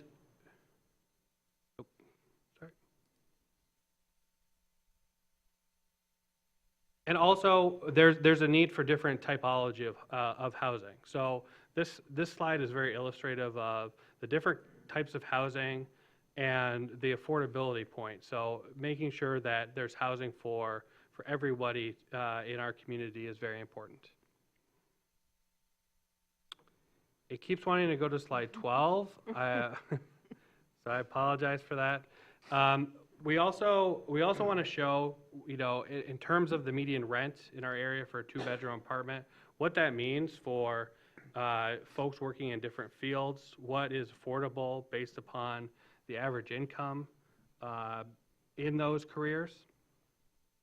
And then we also know that based upon research and information that we've received from our community, that different types of housing, particularly for younger folks as well as baby boomers, are of interest. So we know from the results that we received from the National Community Survey that we conducted earlier this year that housing opportunity, while single-family housing opportunities are very important to our community, also housing opportunities for younger people, making sure that there are opportunities for seniors to live in our community. These are all very important based upon the results that we received.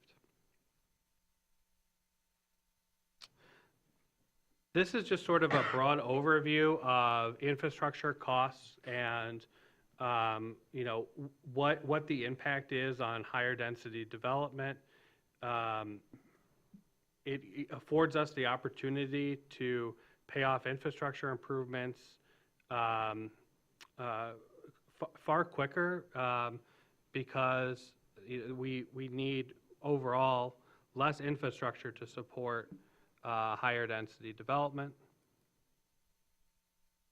And I pulled this from our presentation as well, because I thought it would be germane to when we go into the corridors. This is an overview of the value per acre, the taxable value per acre of our county. And you'll see, obviously, I don't know if you knew this, but people like to live around water. And so that's, I mean. Apparently they spend a lot of money on it too. Yeah, and so. And there's Kingsley. Yeah, absolutely. So we'll kind of see that, a lot of this information is reflected in the corridor portion of the project. So based upon really availability of existing water and sewer infrastructure and development potential, these are the corridors that we identified for our county. In addition to what you see in blue, we have also identified areas that are hamlets, and those are circled in green, where either water or sewer or both may not be directly available to support, but the character of that area or other factors lend for what we'll call a hamlet-style development to take place. These are the corridors that we've identified for Traverse City. And here's a list of the roads that are included in our corridor map.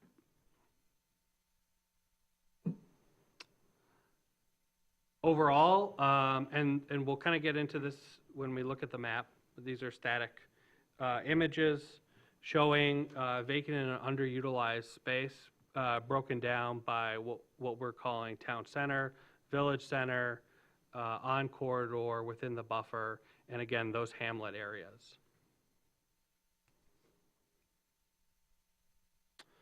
These are the areas specifically that we're denoting as town centers. And so when we think about what that might look like, this is 4 to 5 story development that's more of a downtown Main Street sort of feel. Village centers would be lower rise, mixed commercial, 2 to 3 story, and these areas highlighted in blue are our village center designations.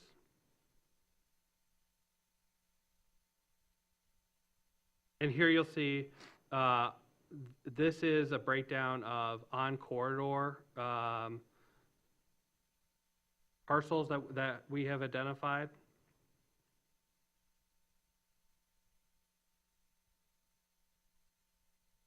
And finally, this is a map showing our in buffer, largely characterized as single-family homes. So infill development opportunities, smaller housing types to support affordable housing options. And then, I want to talk about our hamlets as well. As I mentioned before, these are areas that are not necessarily served by water and sewer, but we do see opportunities to develop affordable housing in these hamlets. And then one of the examples that was shared in our meeting on January 9th, I did want to, I'm sure you're very familiar with this site, but we talked about the site and development potential of the Garfield and Carver location. These are some stats on what the taxable value looks like on that site currently, and as we're aware, there's no housing as part of that site currently. But what could it look like? This was a model that we looked at during that January 9th presentation, and this shows a mix of different housing types, commercial opportunities. Randy's Diner is still there in this plan, and there's 350 plus residential units. Taxable value is significantly higher than what it currently is today. And I'll add, because we talked about this at the January meeting, I think unbeknownst to them, this was actually one of the four priority redevelopment sites from our master plan as well. So they were seeing the same vision that the Planning Commission did as well. Can you go to the previous slide? Sure. I just want to pay homage to the former La Senorita. It's one of the Yes, few in there. images where we still see it, so thank you. Remembering the days of old. Oh, man. And this is just a side-by-side comparison of the last two slides. So all of this resulted in our corridor map, and this is similar to the zoning atlas, interactive, available to the public. It is on its own website currently. We're looking at also having this information on the county site. But again, similar to our zoning atlas, we can search by a number of factors if we want to look at, for instance, town centers and village centers in our county. Sometimes it's hard because we got to zoom out so far, so we don't want to forget about Kingsley and Fife Lake down here. But let's say we want to look at, some vacant properties. This starts to narrow down, the opportunities and parcels that are potentially developable or redevelopable. We also want to look at what properties have water and sewer service, or maybe we just are interested in sewer service. So that changes what parcels are potentially in play. I'm not going to go through the barrier type section. I've had trouble working with that, so I think we need to address what that triggers in the mapping. But we can also search steep slopes, wetland coverage of parcels, and then we have the opportunity to also play with the assessor's classification. So if a parcel is classified as occupied versus vacant, it'll change what populates. We can search by classification, as well as who owns a parcel, whether it be private, state, county, municipality. And then also it's been playing around in here with the different municipalities. So we can search, Kingsley, for instance. Let's search Traverse City. So that's the parcel that meets the criteria that we've selected here in a number of factors. But we can also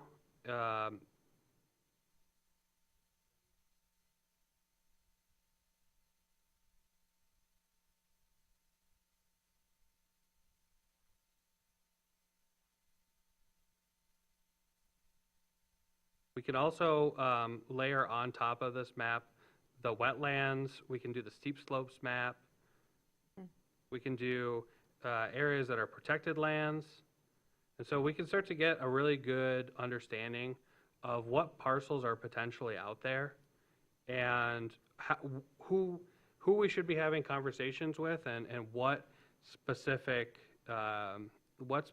parcels or properties we should be talking about. So that's a very brief rundown of the two maps that we've been working on.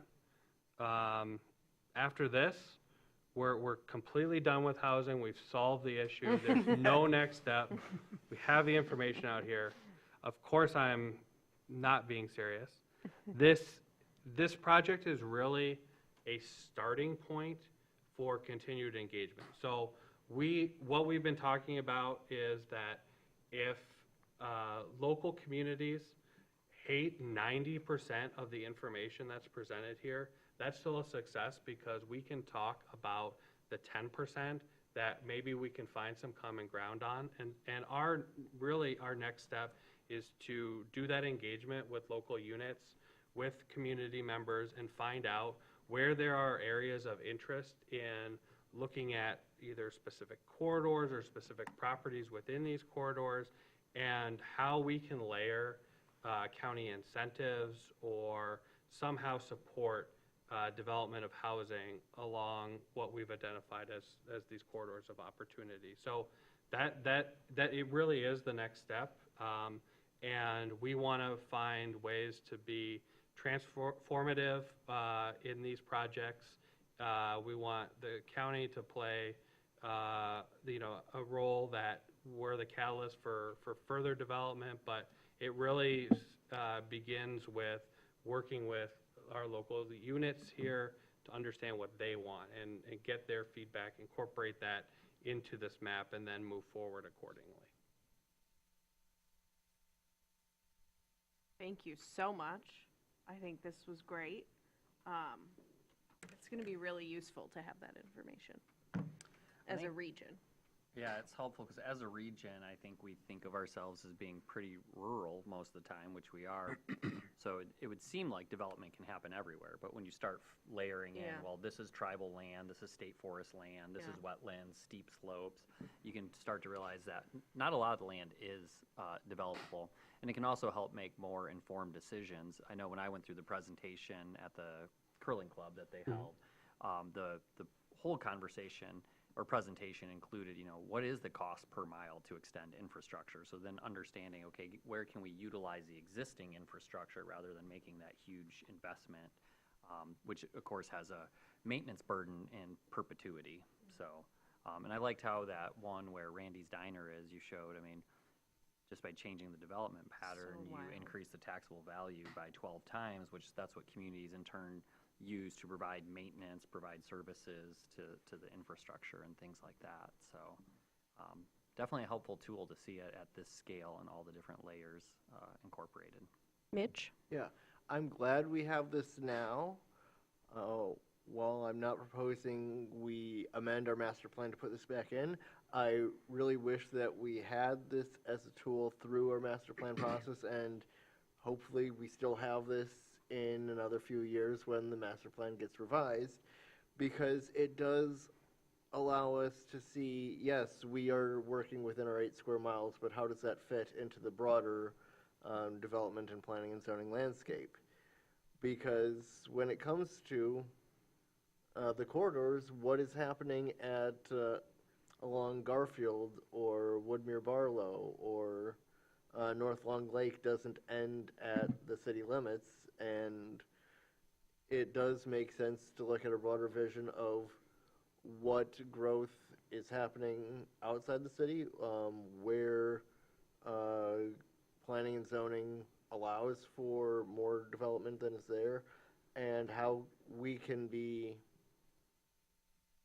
in concert with the townships that surround us rather than just looking introspectively without the fact that the roads, the water and sewer that connects all those people extends beyond our boundaries, and places like Traverse Heights are a neighborhood, both a residential neighborhood and commercial corridors that you don't necessarily notice when you cross Boone Street, whether you're in the city or not.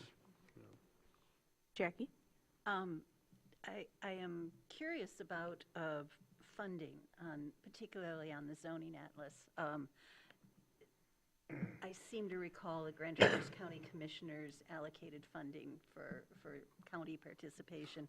Has the city of Traverse City likewise contributed funds to this project?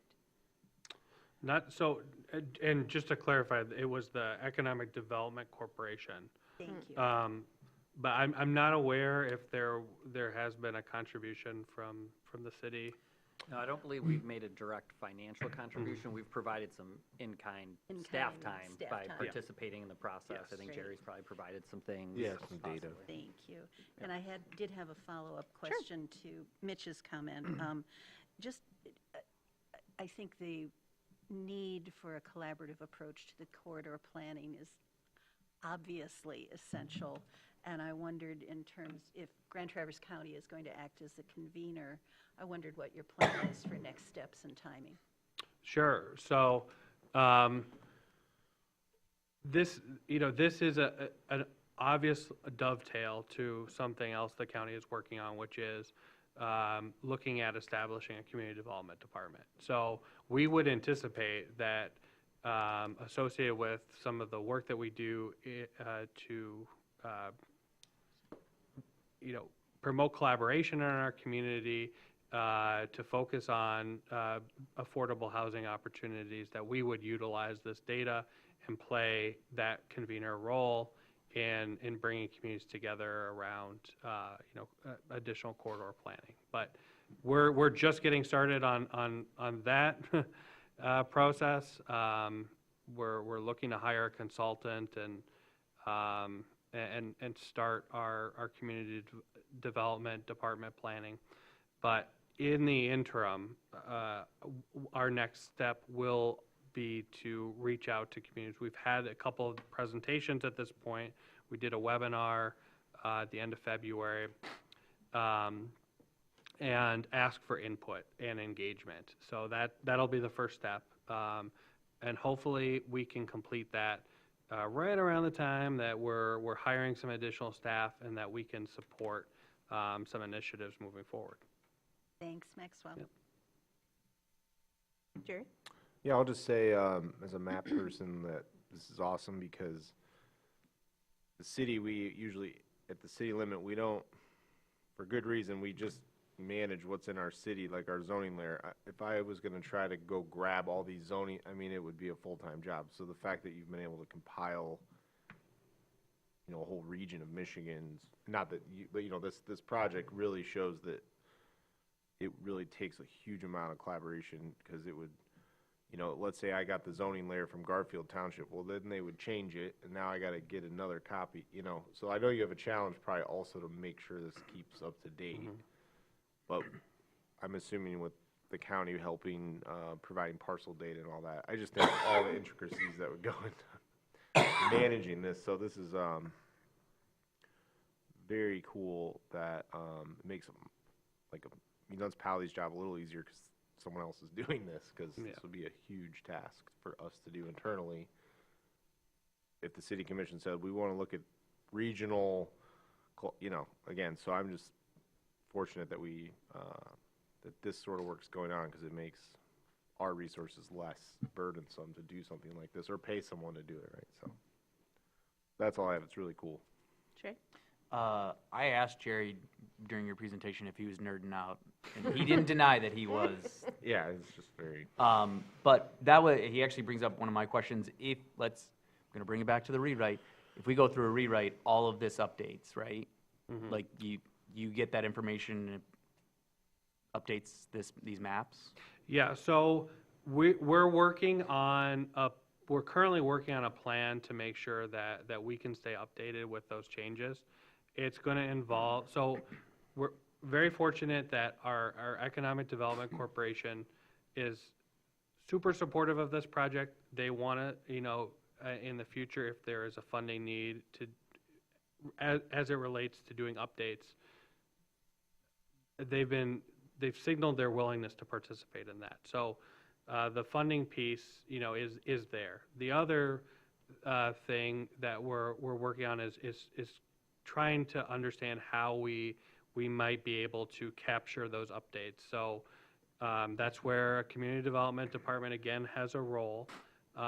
We have utilized a product called, or we're in the process of utilizing it. It's called Airtable, and we want to maybe use that as a form to put out there in order to collect that information, and then seeing that if we can utilize AI to track like changes over time, like analyze meeting minutes from planning commissions or so forth, and just so we can collect all of those changes, and then do them at a set schedule.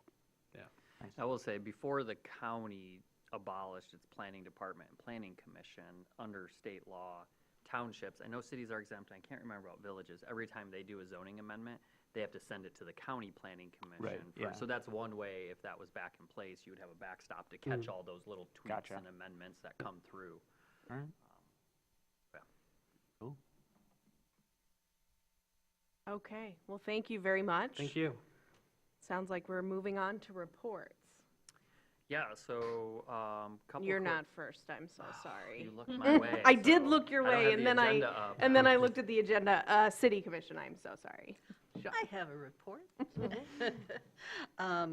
Last night, City Commission took action to support the strategic plan, OKR's work plan, as it was presented. The individual commissioners have been requested to supply timely input on priorities of the long list of projects that were in that work plan. And those will be compiled by the city manager and digested and attempt to make sense of them. We hope that we will see the results of that prioritization before the budget proposal by the city manager, which, as we know, is going to extend for a 2-year period this time rather than a 1-year period. We are hoping for an internal report on priorities before our first planned quarterly report, which is targeted for June. And I wanted to issue another thank you to all of the staff and department heads. That work plan represented a really heavy lift from our department heads, and a great deal of leadership from Colleen Pavelio, who is our newly appointed Director of Communications and Strategic Initiatives, familiarly known as CSI. So thank you, Colleen. Thank you, department heads. And we're moving forward on trying to prioritize a work plan that's being driven by this strategic plan. Okay, now it's your update, Sean. All right, so I think I let you all know, but we did initiate the traffic study that would be associated with Tommy's Car Wash. As of last week, our on-retainer engineering firm for traffic engineering items estimated about 5 weeks. So maybe at some point in April, it'll be ready to come back. Yep. Was that Wade Trim? Yep. Thanks. Yep. So they're estimating about 5 weeks on that. Next meeting, the study session, we'd like to talk through more about the zoning ordinance rewrite process. I have a meeting with the city manager on Thursday about that. And on that topic, I did receive a call on Friday from a commercial realtor, someone that, it was like a courtesy call, if you will, but he had been showing the property where the car wash is proposed to prospective clients. And he just called to say, I've been following this, I know the Planning Commission has concerns. He's like, we are getting a lot of interest in car washes in the city of Traverse City. So I say that, I'd like to have that conversation at the next meeting too. You may not want to wait till the completion of the rewrite to address those auto-centric uses that are called out in the master plan. Because you may find yourself in a situation where it's a by right use and all the standards are met and you don't have any ability to influence it beyond that. So that'll be topics of discussion at the next meeting. And then I just wanted to briefly go over, down in Lansing, there's been a suite of housing bills introduced as part of a bipartisan legislation. Most of them won't impact us, but I'll just hit the highlights real quick. And these were introduced in the last session, but died in the lame duck after the election. But it would, if passed, under their current form, it would allow duplexes everywhere that single-family homes are allowed in metropolitan areas within the state. And as of 2025, we are in a metropolitan area now that consists of Benzie, Kalkaska, Leelanau, and Grand Traverse counties. The laws would prohibit a minimum parking space requirement of more than one space per dwelling unit. It would update the procedures for protesting a zoning amendment by broadening the radius around a subject property and increasing the signature threshold from 20% to 60% required to consider overturning that. It would define setbacks in the metropolitan areas of no more than 15 feet for front setbacks, 5 feet for sides, and 5 feet for rears, with exceptions for sensitive areas. Cap the minimum dwelling size at 500 square feet. We don't have minimum size requirements. Prohibit minimum lot sizes that are more than 2,500 square feet for single-family homes. We're currently at 4,000. Allow ADUs anywhere that a single-family home is allowed with no caps on or no additional special requirements for them, such as owner occupancy or anything like that. And then require that studies that may be needed to make a decision cannot exceed 60 days. So they have to be done in a timely fashion to be more responsive to the needs. So this is one of those examples of what we would call preemption. The state, as a privilege, delegates land use regulations to the local units of government. I say privilege because it's not a right. We only have it because the state has allowed it to us. And we see this from time to time when the local units of government aren't necessarily responsive enough to the needs of the state citizenry. The state sometimes steps in and takes some of that control back. So again, most of this we are already covered under because of the reform that has occurred over the last few years, but just wanted to make you aware that those are the bills that have been introduced and are being considered. And that's the language as they're introduced. They could get significantly amended as... They could die in committee, you know, Yes. but I just want you to be aware of what has been introduced. So. Question? Yep. Did you say the front yard setback would be 15 feet? Not more than 15. Not more than 15 In feet. metropolitan areas, yeah. Right, and that would be for all property or just residential? For residential, so this is just dealing with housing. And a lot of it, when you get into the bills, it's tied to not only metropolitan areas, but those areas that are also served by water and sewer. So some of us were asked the last time these were introduced to provide some feedback, and that was a concern, is that they didn't have the specification to just metro areas or water and sewer. So when you get into rural areas where you have to depend on wells and drain fields and the spacing requirements, we noted to them. see with the maps here. Yeah, that it doesn't really work that well. And even within a site, if you have all the space to do it, you might not have the soil composition to do it in that location, which might force, you know, if it's clay rich or something like that. So we were glad that they were responsive to making some of those modifications this time around. But yeah, we'll just keep you guys posted on that, how it works through committee and things of that nature. And that's all I got. Oh, sorry, other side. The office hours next week. Oh, were you gonna say that, Anna? I was going to say it, but go ahead, Oh, I Katie. put the wrong date. Yeah, I'm it's sorry. tomorrow. Yeah, it's not tomorrow. And- Is it not tomorrow? Well, we were normally doing it the Oh, you're right. week after. Okay, Yes, I put the wrong date. Yeah, I have it on my calendar as the 11th. The 11th. perfect. Yes. Okay. But last I checked, nobody had signed up. Brian. So if anybody wants to sign up, Debbie. I mean, honestly, Debbie's been to a couple. I'll send her a nice little text message about it. Yeah, if she's back. But anyway, Yes. so if you guys want to do that next week. Thank you. Joint Planning Commission has not met. And update from Board of Zoning Appeals, who I believe also has not met. Canceled for next week again. Exciting. Update from the Riparian Buffer Committee. Leslie, do you want to do that? Or do you want me to? We met on a very timely fashion, it felt like. The committee was really excited. We reviewed the, one last version of the ordinance and provided some, I think, notes and feedback for Leslie. We had a 30-minute conversation about fences in the waterways. We'll have more conversation when it hits this deck. Yeah, I don't think we'll be talking that long about fences. So it was a good meeting. Anything else to update on? See it back soon. That's really the update. Update from Grand Traverse County.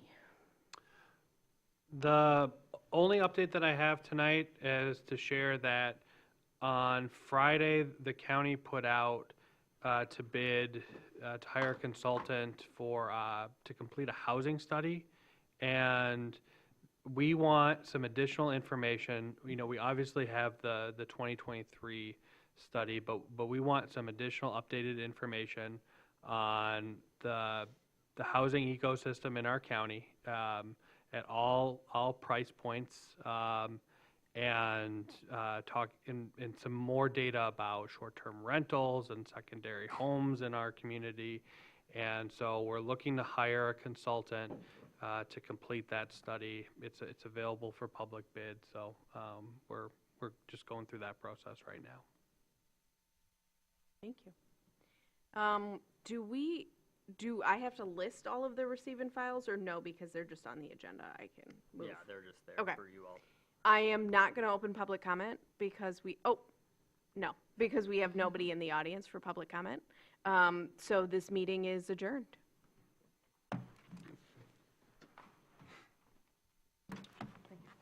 Thank you. Every time people mention the zoning rewrite, Nice to see I knew we were going to talk about it.